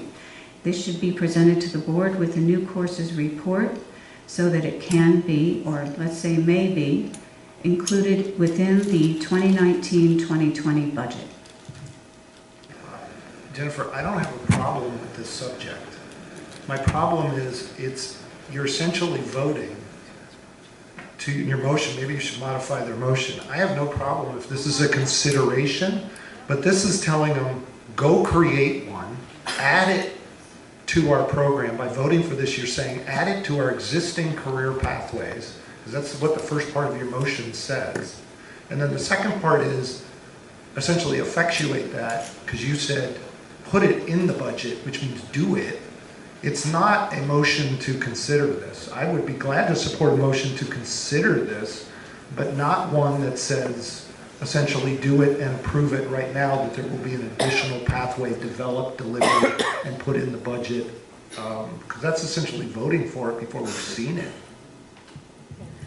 I will change the words, which I had a totally different intention.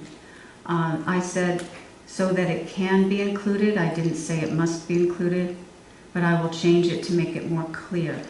So this should be presented to the board with the new courses report so that it can be considered for inclusion within the 2019-2020 budget. Does that work? It works for me. I think you might want to change the first part, which is ask them to prepare a proposal instead of asking them to prepare the course.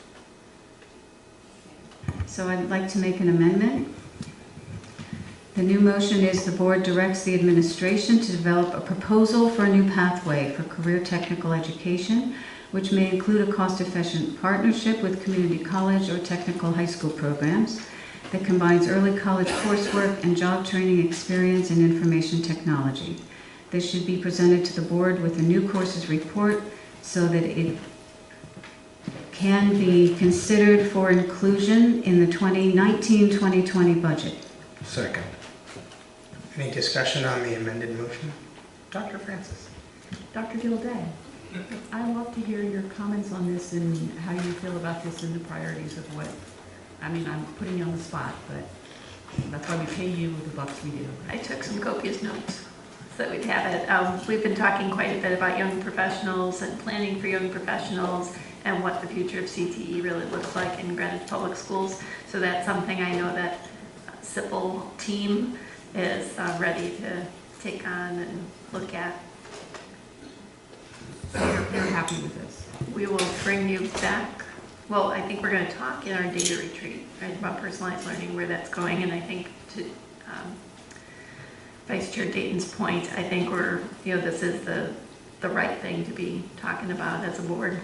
Yeah, because it is, you do have to define what it is that you want from that kind of program, and I think this one does that. It gives you some early college hint, gives you some cost efficiencies, what ways we can partner, and it gives you, a theme to at least start from. But I think it is a broader, young professionals of the future, and or some different pathways. So I can see where that came in with the multiple pathways graduation idea as well. So I think there's enough specificity in it that it helps us, because that was, I think, maybe the earlier CTE discussion didn't have quite enough of that. So what do you think, Irene? Put you on the spot. No, I agree. It's a much larger kind of rebranding, redevelopment of it. I think we have an opportunity here. All right, any other discussion? With that, all those in favor of the amended motion for the amendment? All right, so now we're going to take a vote on the original motion as amended. All those in favor? So Ms. Dayton's amended motion passes 8-0. Okay, next up, action on hiring a facilitator to assist with the transitions to CABE policy system. Ms. O'Neill.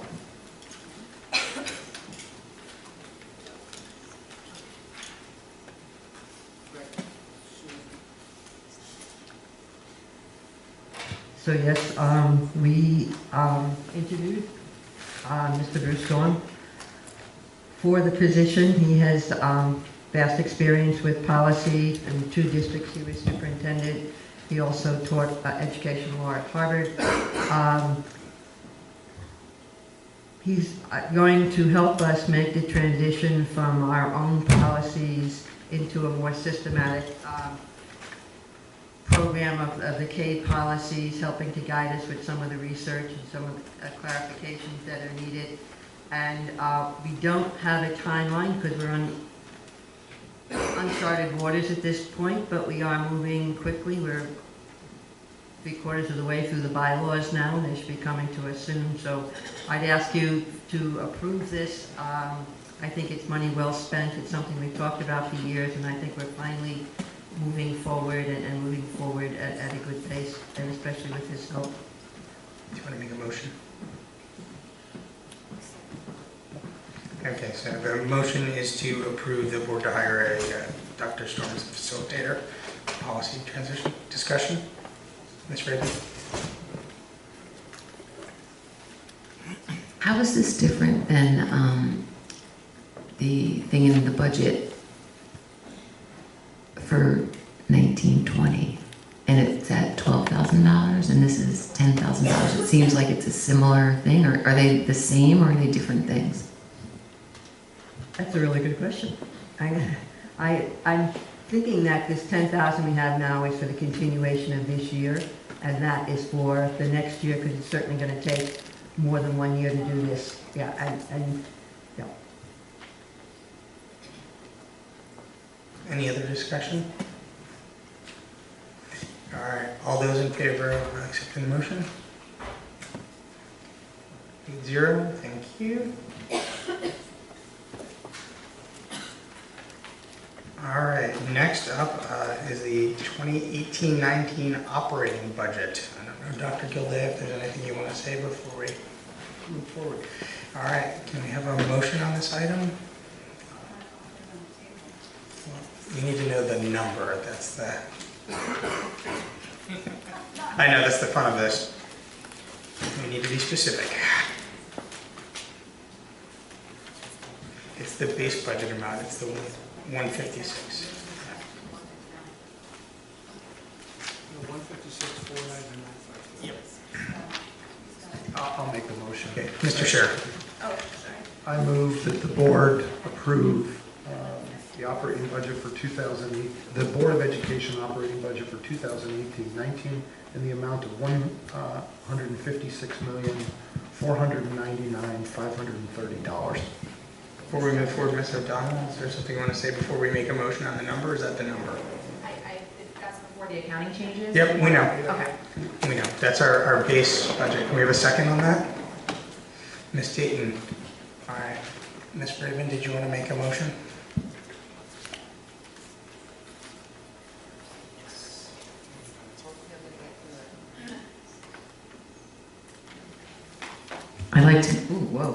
I'd like to make a motion to increase the total operating budget by 2.62%, which represents $4,006,769, which would include the following program and services changes.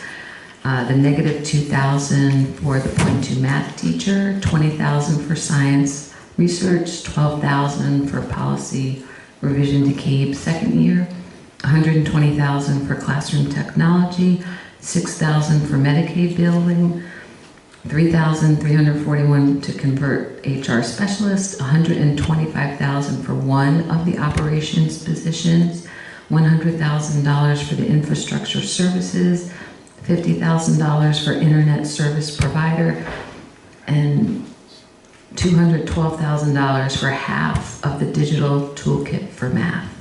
Before I take a second, just a point of order, Ms. Raven. Does that $4 million figure include the accounting change? I believe it does, but I want to verify that. No, so that's the total increase. So it's minus the 156,499,530 minus one. Mr. Sheriff, you have a point of order? Point of information. I think your revised number,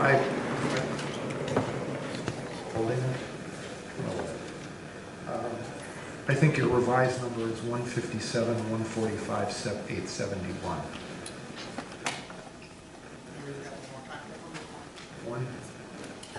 157, 145, 871. And right. It's good to have a finance person, right? So I think the $4 million that you proposed is the full increase year on year. And the original number that I put on the table already had the 2.19 in it. So you might, I don't know how we do this procedurally. Well, let me just quickly calculate the delta and then you can change the number. Thank you.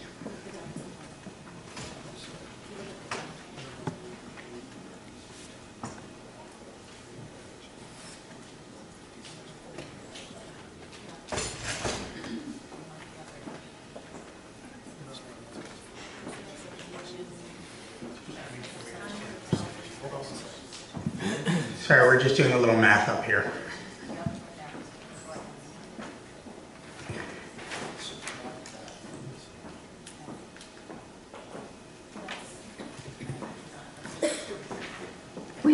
We'd like to recommend that the board take the budget as well as the tier 1 that was proposed versus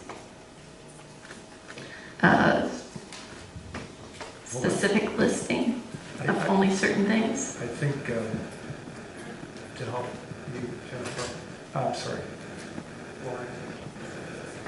The delta is 646,341. So you might want to modify your 646,341. So instead of your motion being for the full 4 million, you probably want to modify that so it's 646,341.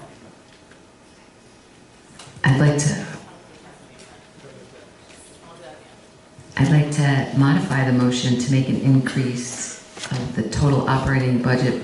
I'm not going to do the percentage. $646,431, and that same listing.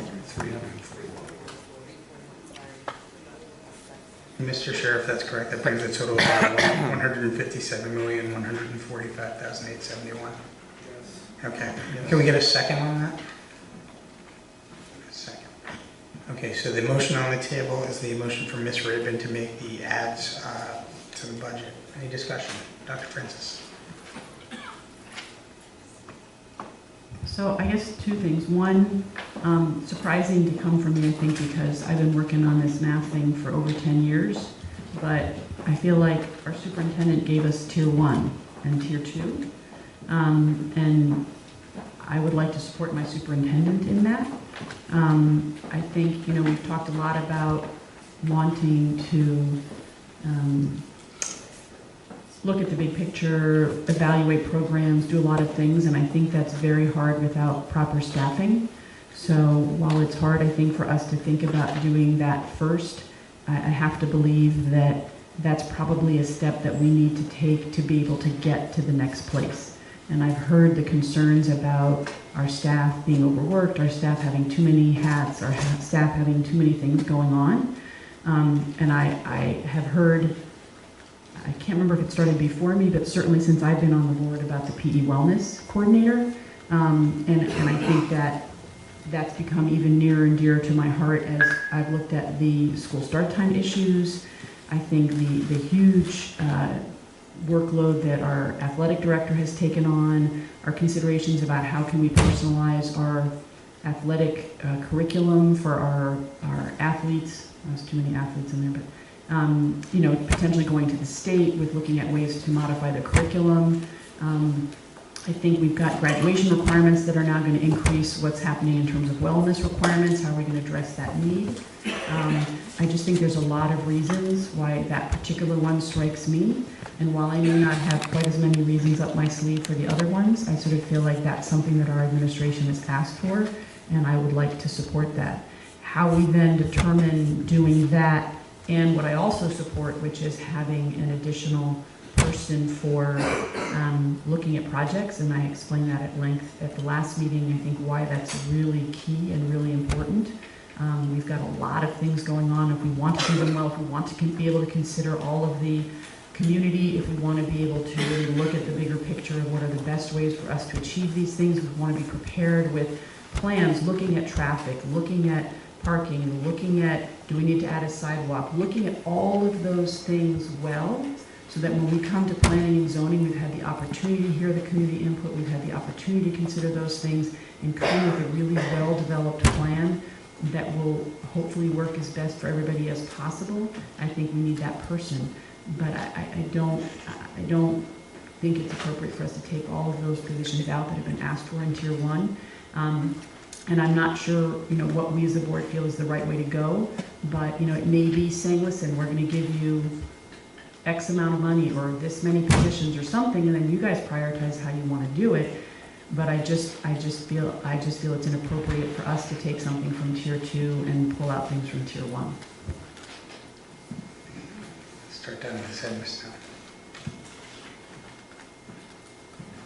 First of all, this is very well put together, and I know that one of the things that should be pointed out is that we were stuck, with $150,000. That wasn't something that obviously the school system was prepared for, and is unfortunate, but it is what it is, and so that has to be included. But I would just like that to be appreciated. So I know that sort of, tied you a little bit. I have to say I agree with Dr. Francis. I went through all the Tier 1s in a lot of detail, and the original Tier 1 I got quite comfortable with. There have been some things that have moved from Tier 2 to Tier 1, which I'm not as excited about.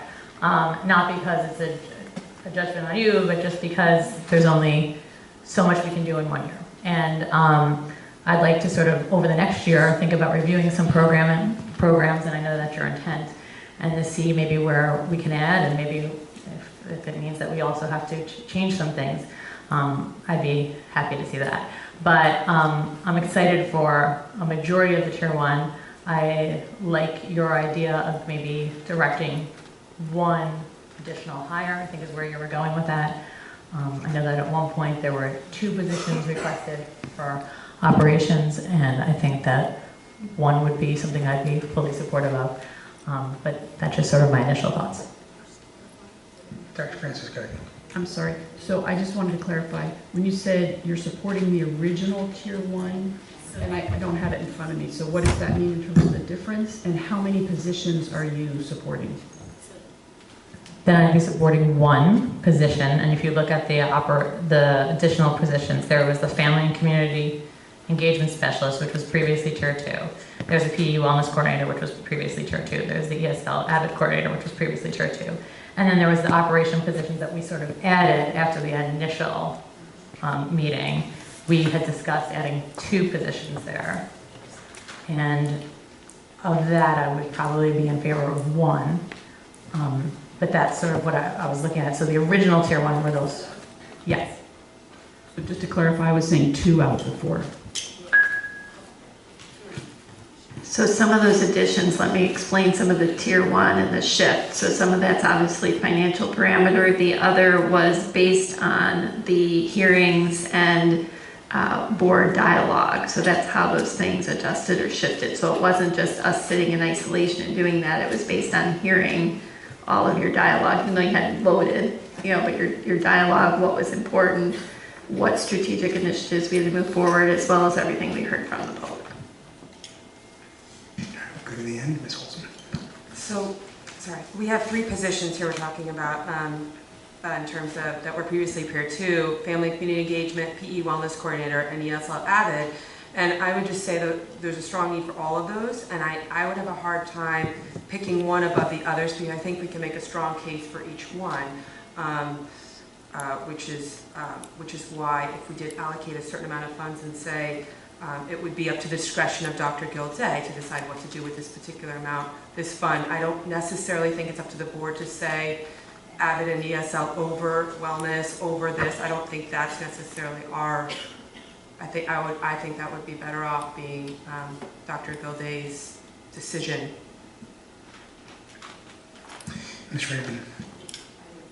Go ahead. I agree with that notion, and I think what threw us, is the operations position. So, having to reconcile that as a late add, and it's certainly needed. So, I tend to not want to micromanage which position is needed more than another, but it was more, I know that I was in favor of the Family and Community Engagement Specialist, but that was before 2 operations folks were added. Ms. Dayton.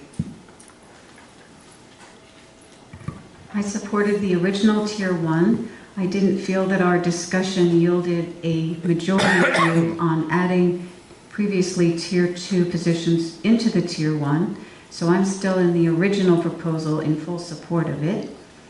I'm really happy to give you all of these positions as soon as you identify the offsets. So we said that we would, with Lori's help, take apart the budget next year, look at all our programs and our staffing, and then come up with a new formulated budget. We haven't had that opportunity. I had thought there was a general understanding on the board that with our new superintendent, we were on a status quo path, and then in the coming year, we were going to use your wonderful expertise to really find efficiencies in the budget. So for me, this makes no sense to add these positions at this time. I'm not saying they're not worthy.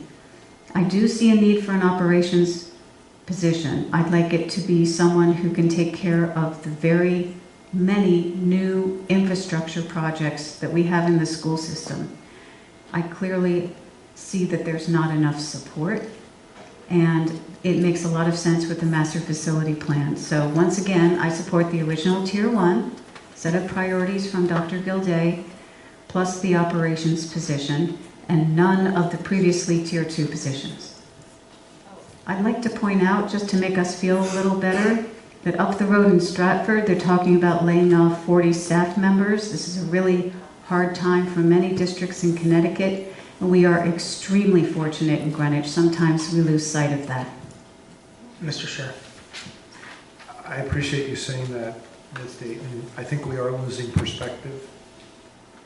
This budget, with the proposed amendment, okay, it adds 11 people. So it is already a substantial increase. This year on our budget, our current budget has 1,349 employees authorized. If we approve this with this change, we'll be authorizing 1,360 employees. Just to put that in perspective, that is a full-time body for every 6.5 kids in the district. It's a very healthy staffing model. Now, Jill Gilday was in the district all the way back starting in April. Now, I recognize we're in this place where wasn't comfortable proposing any substantial reorganization or changes that would redeploy this 1,360 people that we already will be authorizing. I wish there had been, because otherwise it's this drip, drip, drip of add a person in every department in some areas that may not be operating efficiently or effectively because they may be sub-optimized organizationally. But I accept that the superintendent decided she needed more time to look at the organization, look at the staffing, and I accept that we're not going to have too many conversations about efficiencies, that this will be the year in which she will look at that, and the next budget, as Ms. Dayton has pointed out, will reflect all of that. But this is a budget that's going to add 11 employees to the district. So the idea that this is somehow we're not supporting education, not supporting our students, that's probably a mischaracterization of what this budget is. And I think supporting, we should support the superintendent as the budget was proposed. There are some additional critical adds. I'm delighted that you're putting those on the table for us to support those too. And then we still need to work our way through the BET, and we'll have to see what they have to say. I think this is the right thing to be proposing. So you can comment on like an opportunity. The question I was going to ask, and I don't have the numbers in front of me, is that my impression was that it seems like a big increase from last year or this year's budget, but in fact, it's not a big increase from what we actually currently have. So I can't remember exactly how we got there, but in fact, there's quite a number of people that had to be added in for classroom additions, for increased enrollment, for other reasons, so that that number was actually quite small in terms of added bodies when you look at what we have now versus what we're looking at for next year, and that it wasn't that big a jump. All right, so I've done a little bit of math, and I'm going to let my math expert at the end help me out here. But if we accept the proposed list, which adds $646,000, without it, it's a 2.15% increase. With it, it's only a 2.55% increase. What was the first one you were getting? 646,341.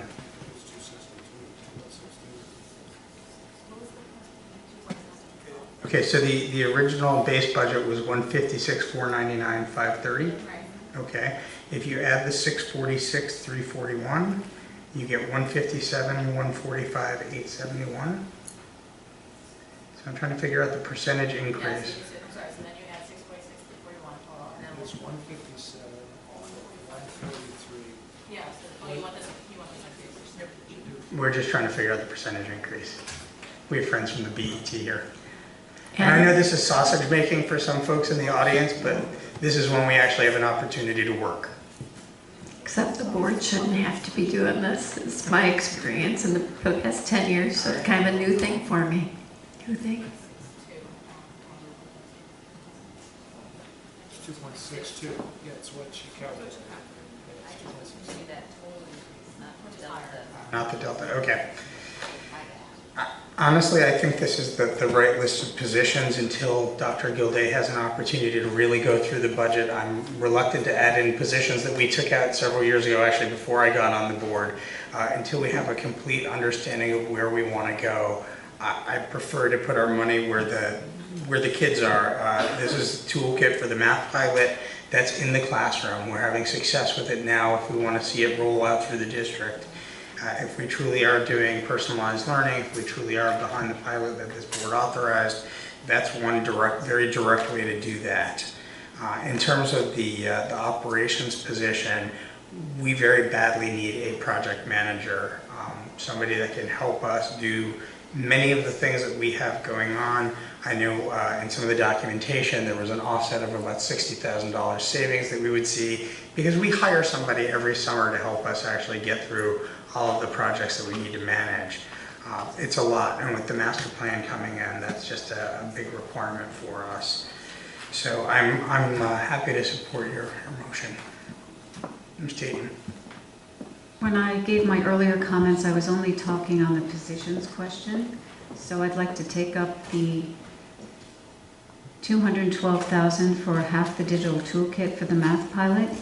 Now that we've seen the increase that was just provided to us, which I believe is 2.62, I'd like to bring it in at guideline 2.5 and use any remaining funds for the digital toolkit. Would we have remaining funds after our agreed list of priorities? We got to deal with Lauren's motion. Right, we have a motion on the table. We have actually a motion and then an amendment basically to it. So we have to take the amendment. This is the motion with everything included. That is the motion. So is there more discussion on Ms. Raven's motion? And it's been seconded? All right, and it's been seconded. Michael, can you tell us who?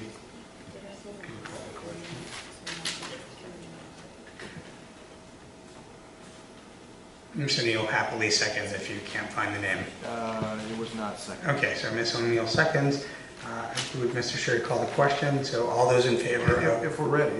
Any other discussion on that? All right, so the motion is Ms. Raven's amendment, which adds $646,341 to the base operating budget on the items she noted. All those in favor? All opposed? All right, 4-4. The motion failed. Motion fails. Are there other motions we'd like to take up? Ms. Dayton? I think we should spend up to our guideline, and I'm happy to allocate any remaining funds to digital software for the math pilot. I have no idea what the per pupil cost is, so I don't know what we're buying. It's just a random number to cut it in half. Doesn't mean anything to me in terms of education, doesn't mean anything to me in terms of number of classrooms, number of students. So for me, it's a very abstract discussion, but I'm happy to allocate any remaining funds below the guideline to the digital toolkit. Ms. O'Neill? Right now, we're still on the main motion of accepting the operating budget. There's no additional motion made unless, Ms. Dayton, you want to make it, it's a discussion, so Ms. O'Neill. So, I support the original motion, Mrs. Raven's motion, and I firmly support the $212,000 for the math. That will cover 2 classes. We, the board, asked the administration to have this pilot in math to offer personalized learning. We've asked the teachers to work. This is the one item in the whole budget that's going to impact teachers directly and students. I think the $212,000, whatever little bit it puts us over. Remember, they're guidelines, something that's been repeated over and over again by members of this board in prior years, and that we got to remember their guidelines. And to cut this particular thing out of the budget, it's just not logical to do that because it impacts students directly and teachers. We've asked teachers to do something, and now we're saying, oh, by the way, we're not going to give you the proper tools to do it. Ms. Raven. Can we just hear from Dr. Gilday? Because we did have discussion, and you don't have this in Tier 1. Maybe if you can just refresh our memory on this particular item. Gilday? Right, so I mean, if you recall, when we put the program and services together in front of you, it was not a dream big, blue sky wish list, right? So somehow I heard some of the conversation shift to that. Well, if you wanted this, if you wanted that, it wasn't. These were things that have been listed as needs. What we tried to do for you was prioritize or bucket because we understood the personnel additions.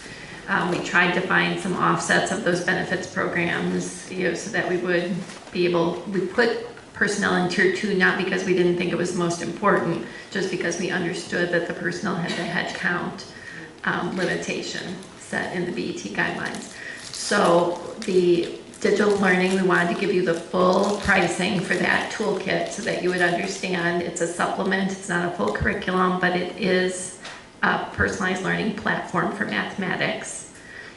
Obviously, it would be efficacy and research based on what we're learning this year in the pilot. So we don't have the result yet, so we want the results, obviously. So it was a question of if we were going to scale that K-8, which was the hope, or if we had a narrower amount, then we would just grade band it. So it'll likely be 3rd, 4th, 5th grade. That would be next year because we started this year with 3rd and 5th. So we will probably continue that. So basically the question was, could we scope out the training for every K-8 teacher? And the answer was yes, we could, but we can also do it in grade span. But it definitely does point to what does the future of digital tools look like. And it looks very much like textbook adoptions of the past. It looks very much like workbooks and supplements of the past. But there are subscription costs that are real. Even when we take some open ed resources, which we do to support our curricula, there's still a cost, be it training, be it integrating. So anyway, the ones we're looking at this year, simply supplements, helping the personalized learning platform though, so it is challenging to not have it roll forward, but we did want you to have the real cost of that per pupil. Anybody want to make a motion at this point? Ms. Dayton? So I'm all for personalized learning. This is not a priority that was identified in Tier 1 in the first pass. It wasn't identified as a priority in the second pass for Tier 1. It's a supplemental resource. I have tried to signal over and over again in the budget hearings that a $425,000 proposal for a digital tool for only one of our curriculum areas, when we know all curriculum areas are going to need digital tools, is a spending pattern that is not sustainable. How are we going to spend $500,000 on each of our core academic subjects in the area of digital learning? It's not sustainable. So I don't think this is ready. I'd like to see it come back in the next budget, but I'm not prepared to vote tonight for half a digital toolkit. Mr. Sheriff? I think we're drifting here because someone needs to make a motion. We're talking about stuff that's not even, I mean, but, you know, in response, where Phil's living right now, and this is what's happening right now for those of you who don't necessarily live in the IT world, maybe you have personal IT, he's dealing with what's known in the industry as rogue IT right now. So he has everybody and their mother out there looking for individual applications to try to support what they think is best within a student in a classroom. That's great when you're starting with innovation. Eventually, in an organization of our size and scale, order needs to be brought to that rogue IT. This investment helps put him on a path to move us to a more sustainable, codified, mature environment for the use of Apple learning applications for IT. This is completely natural evolution. This is what any organization coming up a curve in its use of technology to improve effectiveness and efficiency would be doing. I think actually to defer this is probably overdue. These are the kinds of things that should have been done when we put in digital learning in the first place. I am fully in support of what the CIO needs. I would like to see this fully funded, but I think it's more reasonable to give him money to actually get started. If you gave him the $500,000, he may even have a challenge actually consuming that $500,000 and using it as effectively and efficiently. But this is going to have to happen, and deferring it for a year, I think, is unwise. It doesn't generate a lot of extra headcount. It actually helps and supports teachers by having them do what they need to be do, which is not out looking for applications on Google and IT and evaluating them. It actually helps them do what they need to be doing, or spending their time doing what they need to be doing, which is focusing and teaching kids rather than looking for IT applications. This is a good investment, Jennifer, and I hope you'll support it sooner rather than later. I'm not opposed to the personalized learning. The math initiative. I guess it's more looking at the percentage and trying to be fiscally responsible of what the number that we give to the BET. And so if there's a way that we can incorporate this, maybe not at the 212 that was proposed, but slightly less than that, then I'd be willing to support a motion. Someone wants to put a motion on the table. Dr. Francis. All right, put it on the spot again, Dr. Gilday. So I'm trying to find an in-between here, which is, what I had thought was to have the one operations position and then to have money to go towards one of the other positions that's on here for the administration to decide, and to potentially take then that money out of the digital toolkit. I will use this as a little time to plug because I do feel like there's $150,000 that we've sort of acquired in part of this accounting shift that, then the grants weren't covered. And so I think that $150,000 really should be taken out of our percent increase. So I think that basically happens if you take 2.5 and you add 150, it basically gets us to that 2.62. So it's the same number, pretty close. And so I guess the question would be, where would your preference be? If we're going to stick with that number, which it seems like this board wants to do, where would your preference be in terms of taking some money out of the digital toolkit to add one more position? Would that be a preference, or how would you prefer we approach that?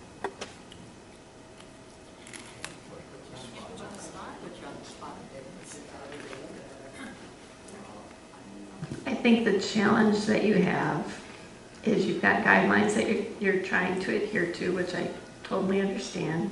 I've lived in a tax-capped county for the past decade, so I understand responsibility and making tough choices. But you have a lot of competing priorities in this list, and you do have needs. I understand what appears to be a healthy staffing model. When you're looking at the reality of the work and the workload, it's heavy. When you look at standards across different organizations, most places, when you have $5 million worth of work, you have a project manager. So some of these things, we are, to Mr. Scher's point, we're behind in some of these things. So the digital tools are important, but the people are important, and the process tools are important.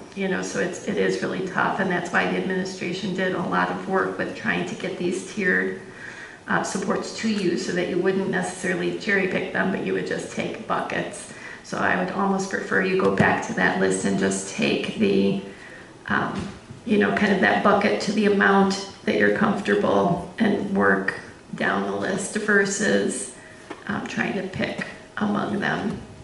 And next year we'll obviously try a different process that will be a little different, giving us more just the number bands, the amount bands that are built in with some footnotes of the things that we've integrated, so that you don't feel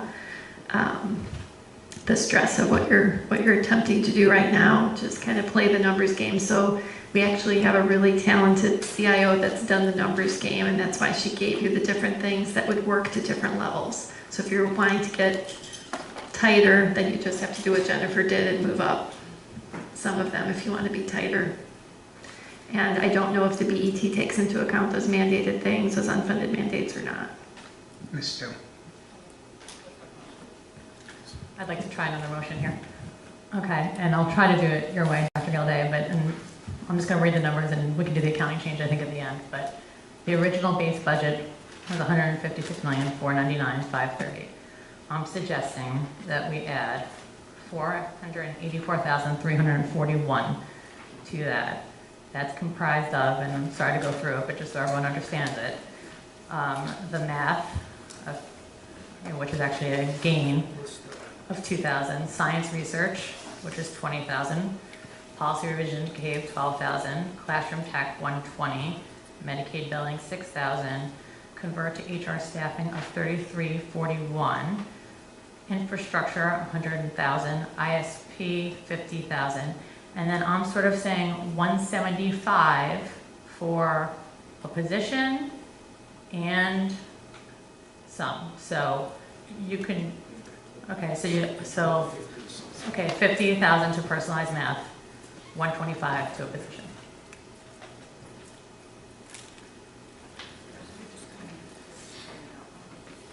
So what I'm hearing from Dr. Gilday is 50,000 may not get a grade level for math.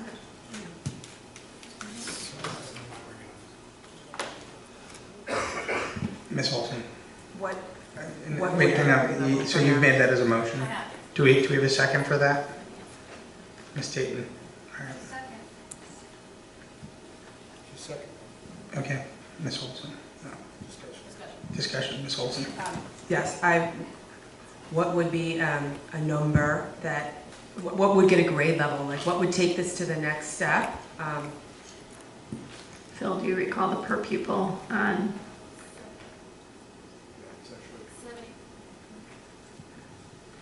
It's $75 per student. So if it's $75 per student times, how many students in grade level? 650 in the grade level, right? So 650 times 75.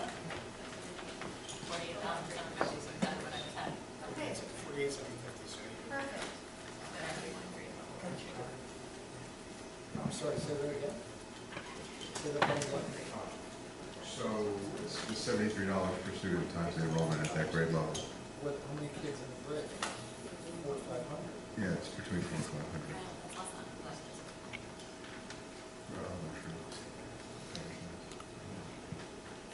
No, 75.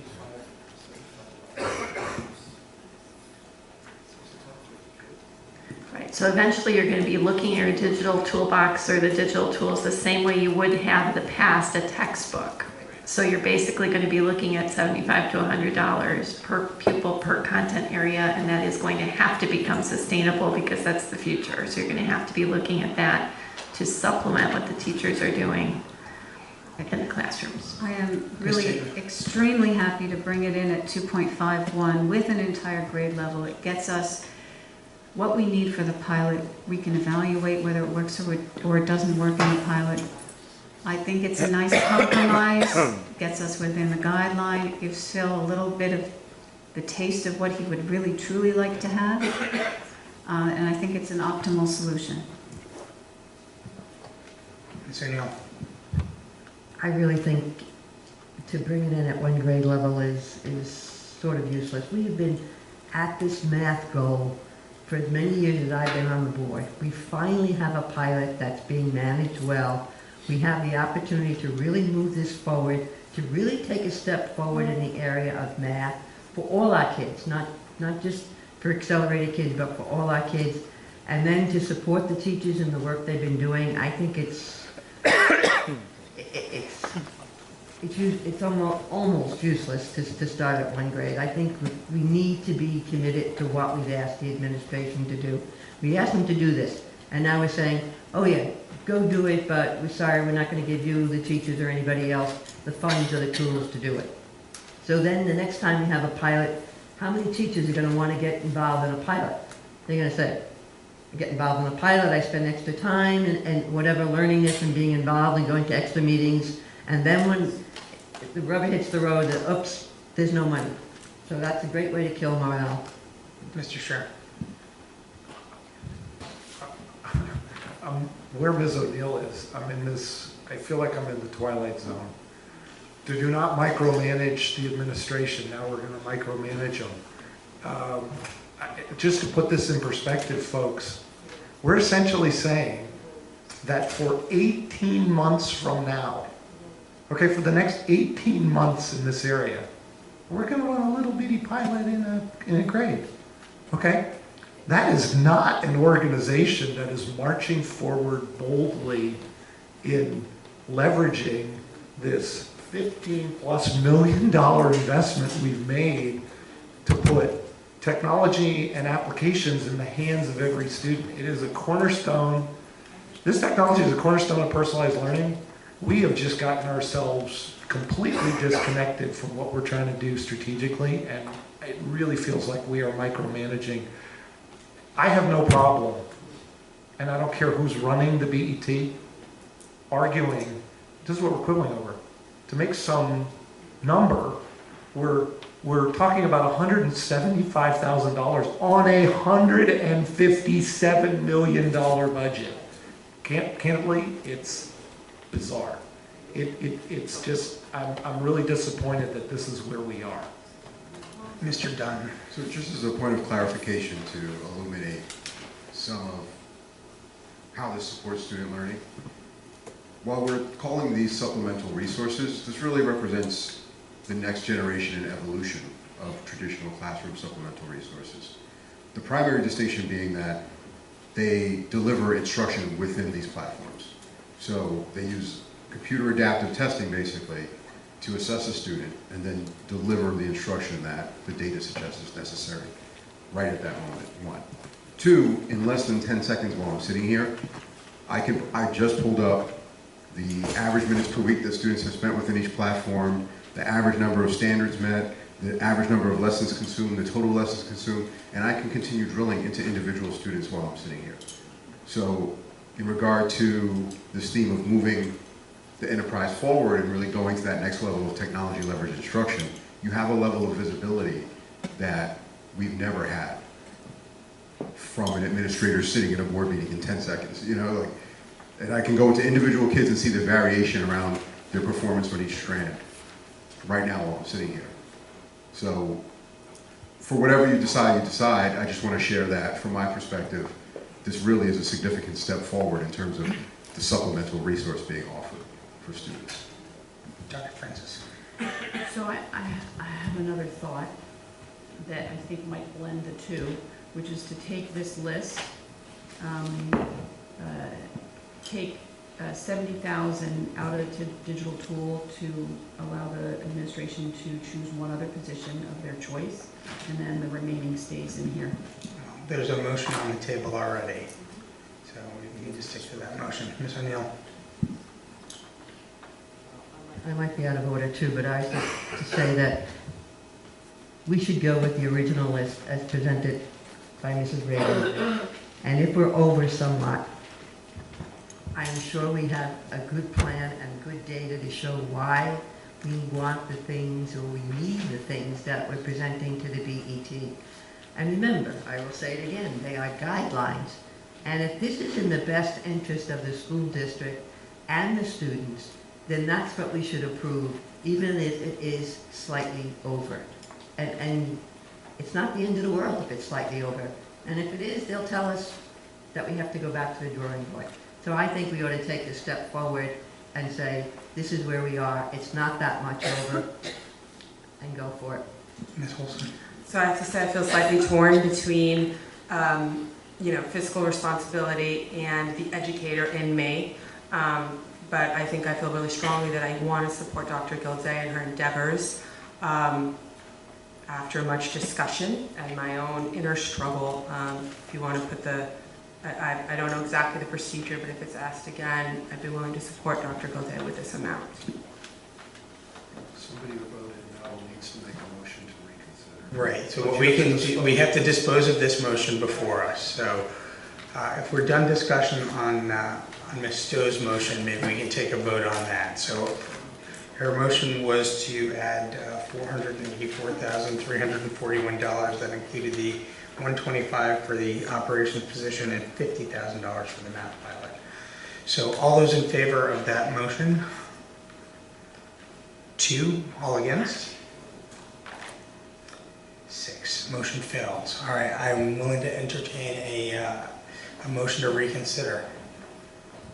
Dr. Francis, before we get there, So I was gonna make a motion for the, what I think might be the compromise, which is take this list, take 70,000 for a second position, which will be at the discretion of the administration. So I mean, to be clear, I mean the 125 for the operations position, and then another 70,000 that can be chosen by the administration, and then 142,000 for the digital toolkit. Yeah, for the personalized math. Yeah, I think my math would be correct. 142. That should be the same as what was in the original Raven proposal. Is there a second for that motion? Hearing none. Oh, really? Okay. Just to get it, okay, it's on the table. Anybody want to discuss it?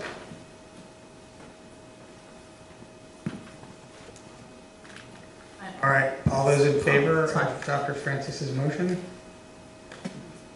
2, all those against? 6, the motion fails. All right, Ms. Raven, do you want to make a motion to reconsider? Oh, she can't. Somebody who voted against it. No. Somebody who voted no could make a motion to reconsider. Wink, wink, nod, nod. I'd like to make a motion to reconsider Ms. Raven's proposal. All right, so procedurally, just to check about. No, I don't think it needs a second, but I think we vote on that and then the motion can come back. Ms. Raven can make a motion again. That's procedurally how we go here. So, yeah. Once she makes a motion, well, all those in, I don't know that we need a second, but all those in favor of, we'll take the second. All those in favor of reconsidering Ms. Raven's motion? All right, all those against? So 7-1, passes. So Ms. Raven, would you like to read your motion one more time, please?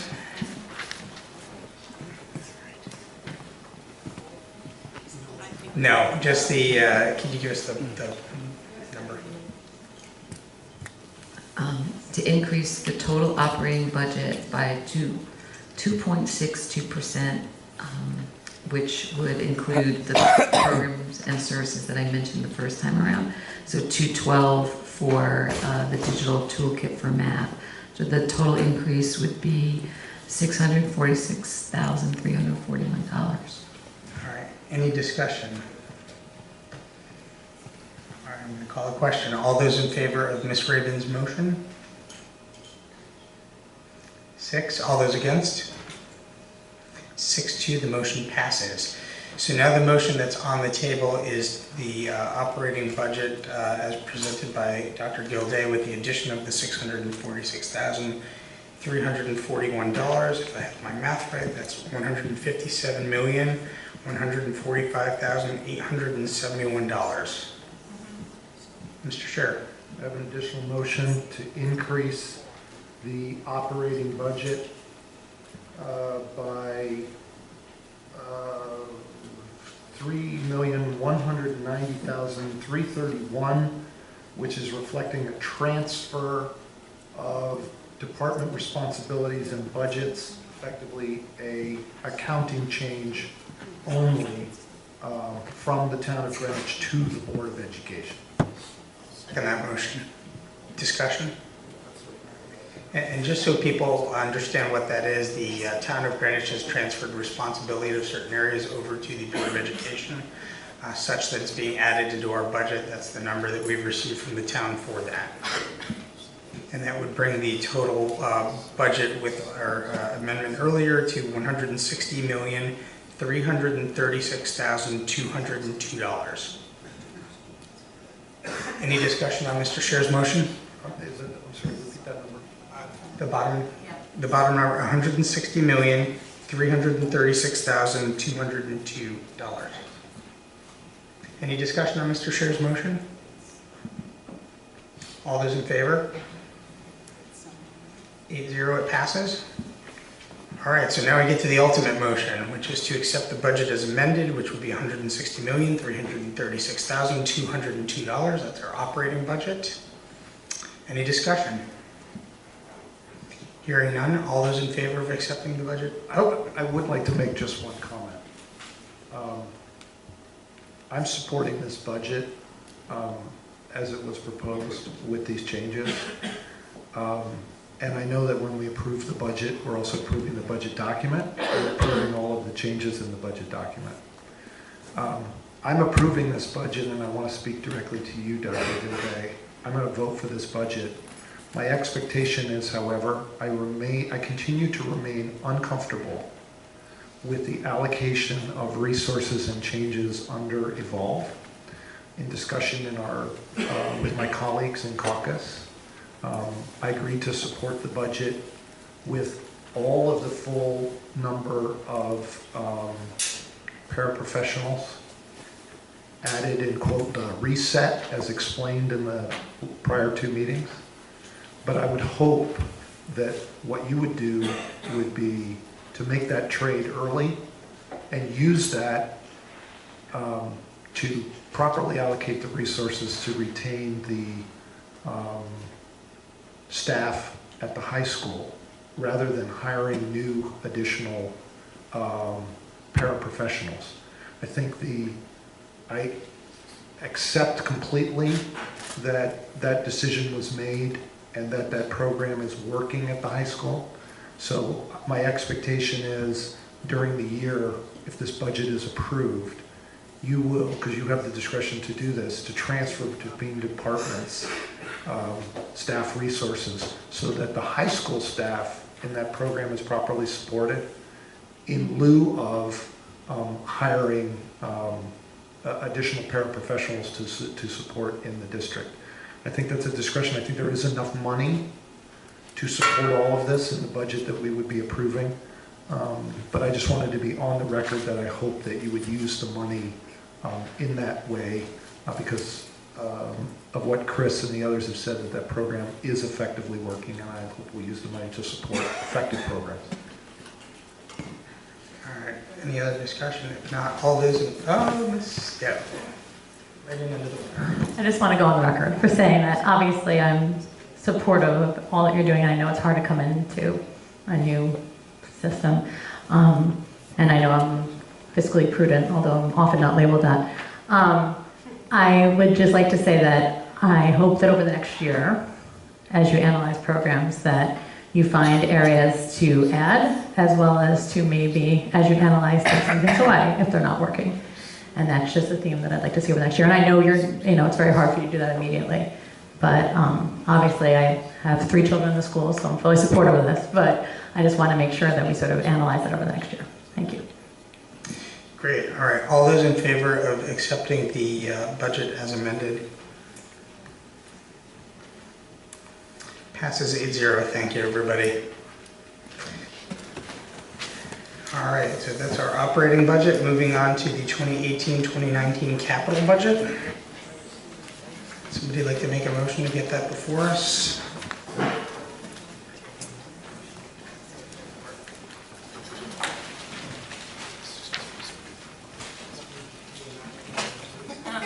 It's a problem when we don't have this and stuff. We need a moment. Well, the amount has been changed.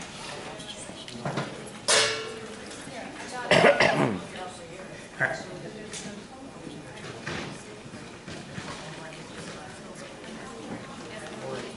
Lori, can you give us the capital amount?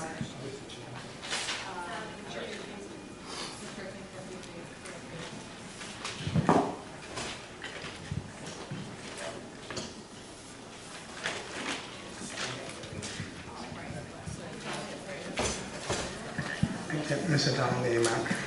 Okay, so the original amount of the capital budget that was presented on 11/27 was $20,850,500. The EMS HVAC upgrade project, there was some further consideration on that project, and I need to point out that that project is actually coupled with the windows replacement in Eastern Middle School. And in addition, the HVAC project is split between the gym and everything else. So there are actually 3 project lines that ultimately would come together to form one larger project. That project has been designed, and I heard there were some questions about whether or not that could be deferred. We would recommend against that only because we're in the design process and this is a curtain wall system, so it involves multiple, aspects here. However, in terms of the phasing, we would actually recommend bringing that 1.35 million down to 900,000, so reducing the budget by 450,000 and putting that in FY21. And the reason why we push it out 2 years is because, again, we're combining 3 projects which have recommended amounts already in 20, so we would make use of that money. So then the revised budget or recommendation would be for $20,400,500. Mr. Chair. Do you want me to make the motion? Yeah, why don't you go ahead and make the motion? I move that the Board of Education approve the proposed 2018-19 capital improvement budget in the amount of $20,400,500. Second from Doug. Discussion? I wanted to make a... Ms. Olson. Yeah. This includes the $5 million that was allotted for fields and the approximate $15 million for the rest of the budget. I fully support fields. We need fields. We should support fields. I feel uncomfortable supporting the $5 million without knowing we don't have enough information at this point. We don't have the exact information of the status of Western at this point, the remediation at Western. We don't know if Western's a viable option for fields. We don't know if we're turfing Central. We don't have enough information in my mind, so I would like to see us separate out the 15 million and the 5 million. Mr. Chair. What's that? Yeah, the motion's on the table. Yeah, the motion's on the table, so go ahead and discuss. It was seconded. Wait, was it second? So let's discuss this 21. Right. Ms. Olson or Megan, I share your concerns about this. Not exactly the same concerns. I don't expect this project, depending on what it is, ultimately to cost $5 million. Unfortunately, we have estimates that came from originally scoping the project that was done by Parks and Rec. They believed that they needed to propose our capital projects because they maintain our fields. That's a whole other administrative mess that needs to get fixed. At the same time, I think unfortunately we do have a full, solid estimate from the architect that we retained to evaluate this. I'm trying to separate 2 things. One is, this is about making a budget request. And the budget request is settled in foundation by the people who we hired to actually give us the budget estimate, which is KG&D. I think it's pretty clear, however, that as this project actually gets further refined, planned, so on and so forth, I would expect that number would change. I know you two may not have been through this procedurally. There will be no doubt that this information that you're discussing now will absolutely be necessary by as early as February, because I can't imagine the BET will propose it. So there are a number of issues associated with this project. As an example, when it comes up and we have to make a municipal improvement application, and when we go to planning and zoning, I am very sensitive to the concerns of neighbors. I'm gonna, I don't know if everybody seems to think this project is all about the high school. It's not. If you've ever played on those fields for Central Middle School, I'm surprised Central Middle School PTA hasn't showed up at the meetings with pitchforks. They're effectively playing in a swamp, okay? Parks and Rec programs are routinely getting canceled because they can't have access to that field. So I think there are many issues that have to, and they will be vetted. They will be vetted through the MI and the planning and zoning process. This is about putting in a budget request, and I think given that this is the most conservative number that we have recommended by the administration, that's the reason I'm supporting it at this time, but I think it'll get refined and developed as we go forward over the next 6 to 12 months. Well, just to add to that, our capital projects end up getting pooled with the town projects, and they go through the capital improvement process that the First Selectman is undertaking. So they had a public hearing already, they've had one meeting, there's 2 more meetings and a public hearing coming up in January. This is basically a placeholder. This is a discussion that needs to happen with the town. Dr. Gilday mentioned that some of those discussions are taking place directly with the town, some are going to take place as part of the capital improvement. Even if we move this forward, they may push this out a year. And that would give us time to do the planning, the refinement, to talk to the neighbors, to see what is even possible. And this is not just for Central Middle School, this is for a middle school. There is no plan for a specific middle school at this point. There's been a lot of talk. There's not a lot of specifics. So it's something that's a TBD, but that placeholder is important to be able to give us that opportunity to talk with the town as part of the capital improvement program, just to figure out where we stand in terms of the project and other projects that may affect this. Ms. Dayton. I know from having talked to Ms. Olson that she fully understands all of that. She is very knowledgeable. All that she is saying is that we would like the board, the public, the press, the parents to know that we are proposing $15 million on building maintenance, and then as a totally separate idea, separate line, we realize that we need to upgrade our fields in the amount of $5 million, separate from building maintenance. And that's a really important point, that we're not coming to the BET and saying, it's now $20 million for all of our buildings. We have 2 separate purposes in this capital budget, and that's the point I believe she was making. She didn't want to pull it out of the budget.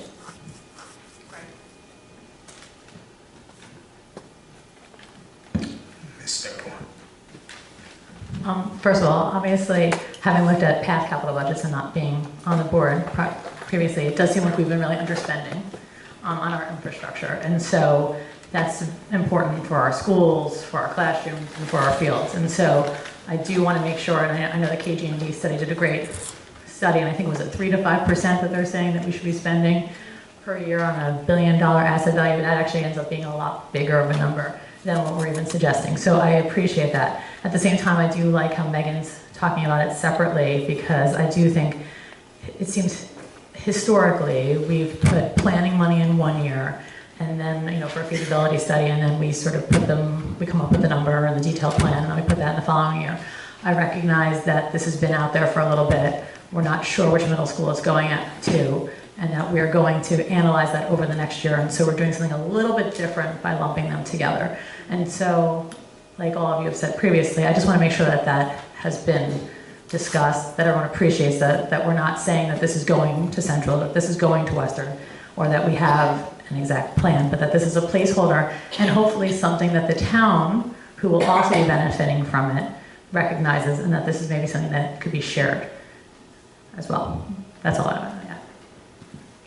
Other comments on Ms. Olson's motion? All right, all those in favor? Ms. Olson's motion. It's a motion to amend. This is Ms. Olson. Did she make a motion? I don't think she didn't make. She made a motion and you did. A motion to have them as 2 separate line items for $15 million for the budget and the Here's where I'm confused. They already are separate line items in the budget that we sent forward. So do you want to vote?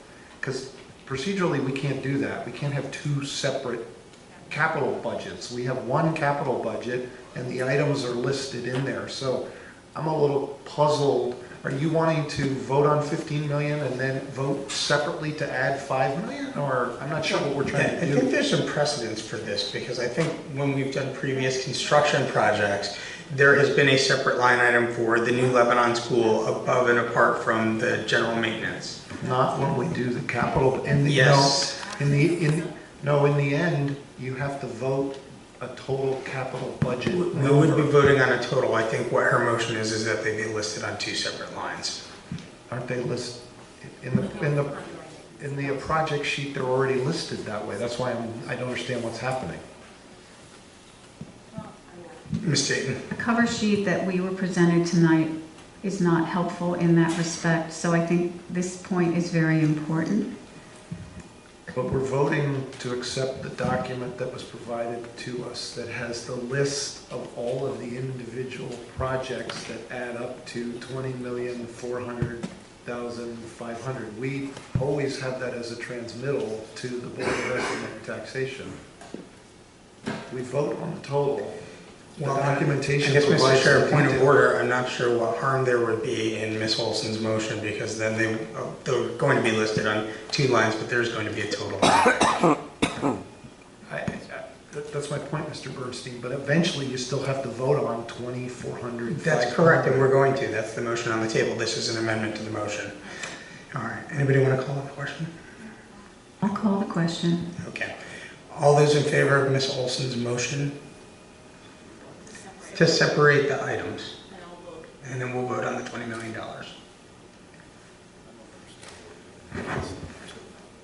Okay, 6 noes. 6-2, the motion passes.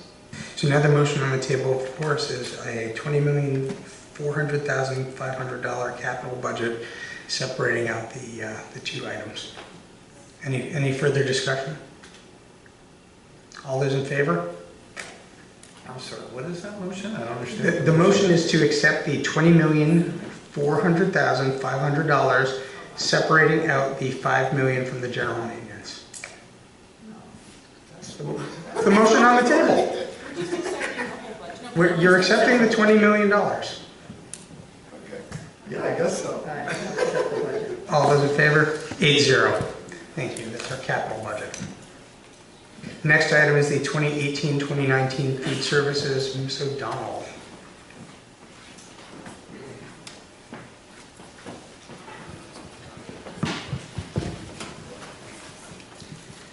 Food services budget, I'm actually not sure which line item needs to be approved specifically, but was presented in the 11-9 package. Is it in the already in the operating budget? No. It's in the package, but I believe we need to approve it separately. Okay, we're going to need to know that number.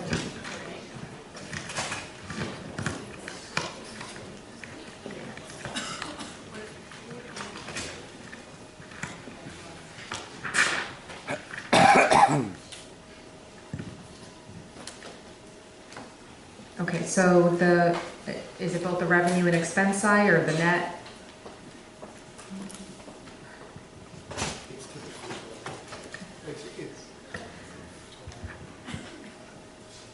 Okay, so the revenue budget for food services for FY19 is $4,224,207. Yes. So I'll make some motion. What's the projected? Expense, $4,254,869. I'm sorry, one more time, 4 million. $254,869. Somebody make the motion? Please, That doesn't matter. I move that we accept the 2018-19 Board of Education food services budget as proposed, with a projected revenue of $4,224,207 and a projected expense of $4,254,869. Second from Dr. Francis. Any discussion? No discussion. All those in favor? Passes 8-0. Thank you. Next up, 2018-2019 tuition and fees. Ms. O'Donnell.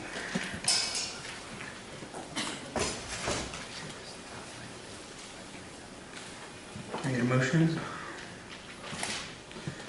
I move, well, actually, I don't want to make this motion, so I'll make an amendment. I'll go ahead. I'll make the motion to accept the 2018-2019 tuition and fees as proposed. Second from Ms. Dayton. Discussion? Mr. Chair? I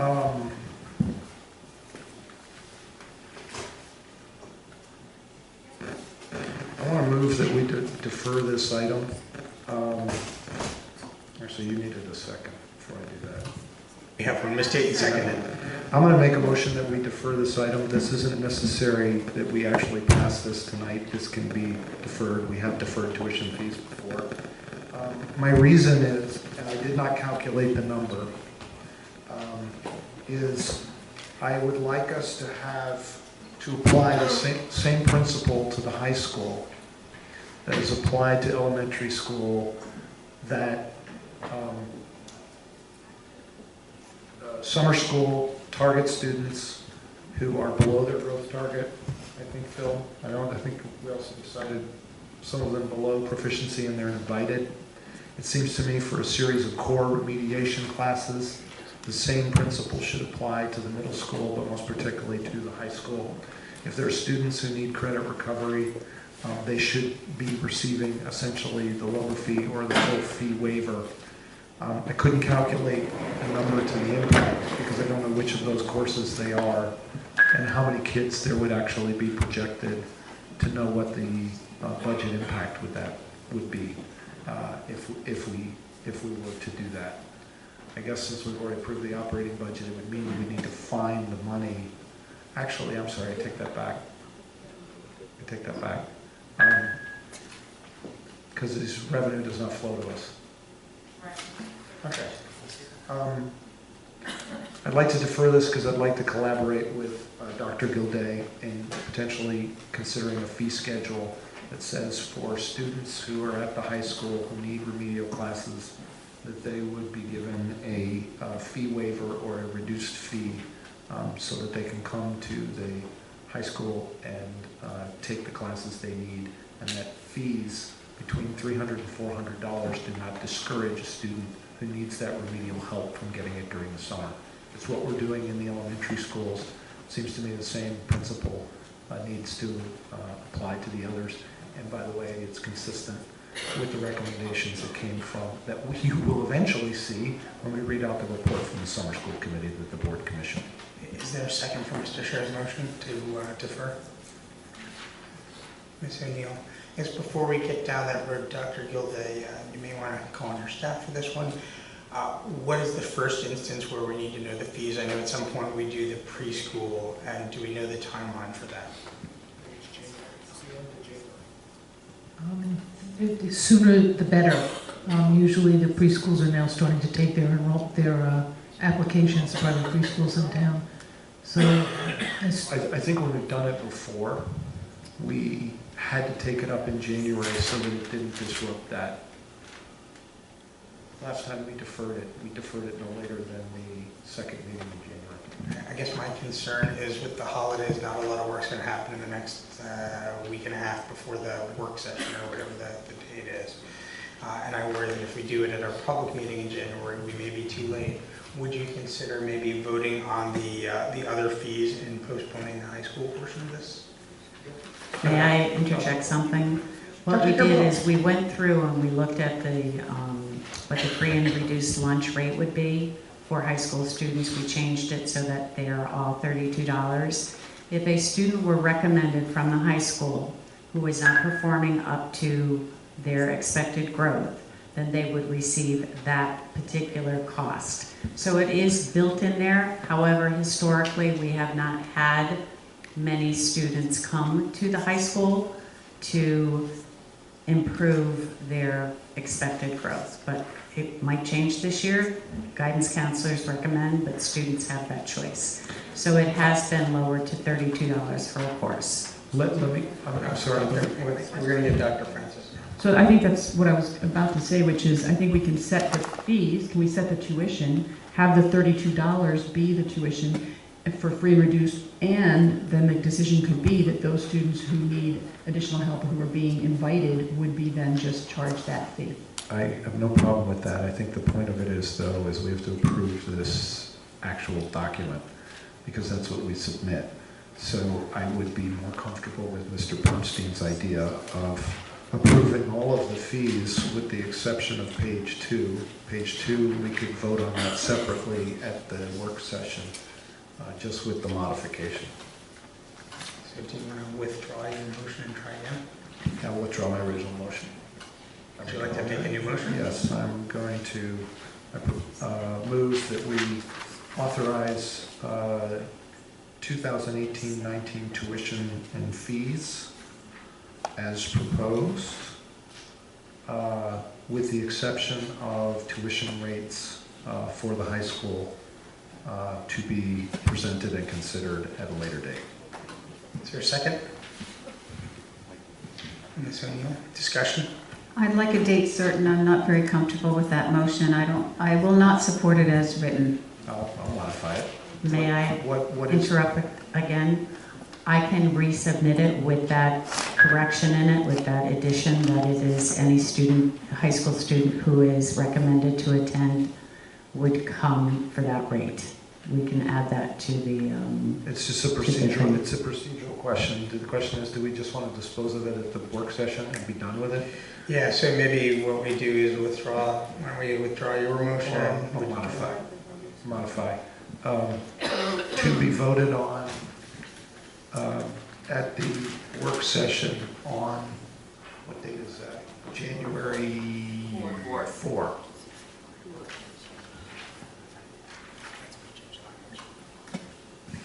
Okay, so the motion before us, it's an amendment, is to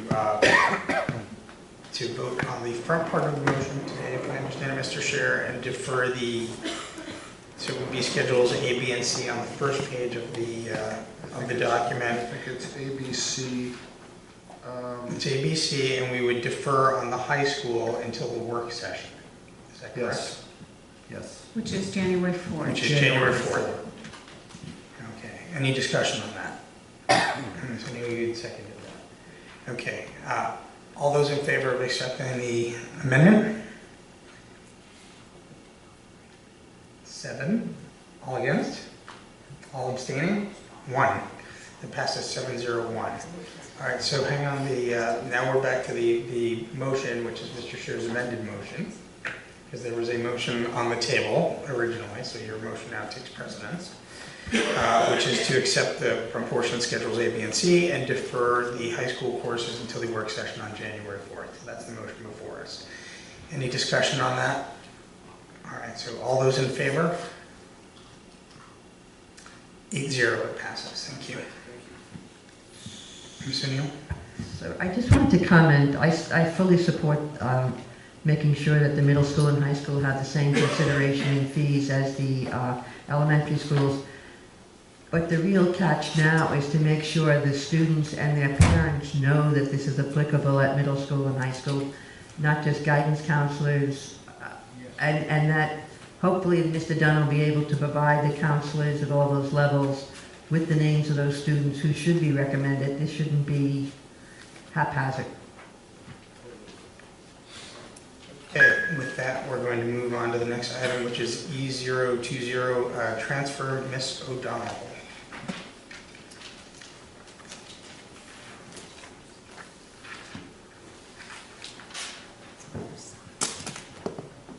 Three transfers were submitted for your approval.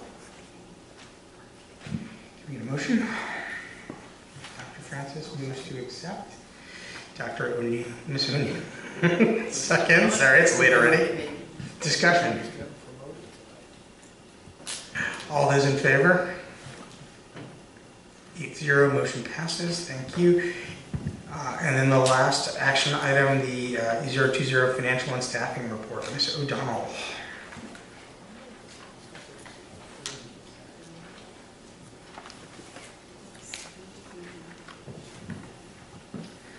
Okay, the month ending November 27, 2017 is being presented for your approval. This month we did add in school start time information as promised from last month. That's included in the report. Can we get a motion to accept the report? Ms. O'Neill, second. Dr. Francis, thank you. Discussion? Nobody else has a question. One of the areas of concern again, Mary, is instruction tuition for special education. Is this still out of district or is this additional cost in district? Just want to make sure I understand that. It's settlements and out-of-district costs. I guess if we could be more specific in reports down the road, just so we have a sense of how much over budget we are in which area. In the line or in each area within the line? In the line. Other comments? All right, all those in favor of accepting the financial and staffing report?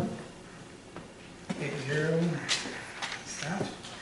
All right, next is the agenda plan, G005. Any items for the agenda plan?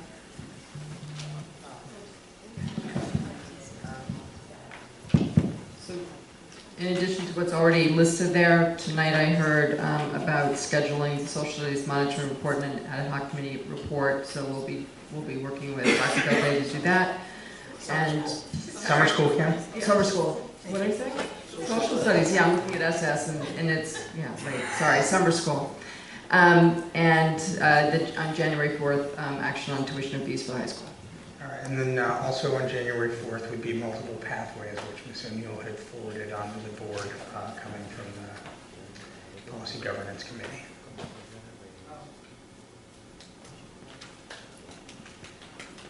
It's a policy. You didn't see it? Okay, we'll make sure that gets sent around again. That's on the cover sheet. It's already there. It's there. Okay, great. Anything else? If not, we'll move on. I will accept a motion to adjourn. Anybody?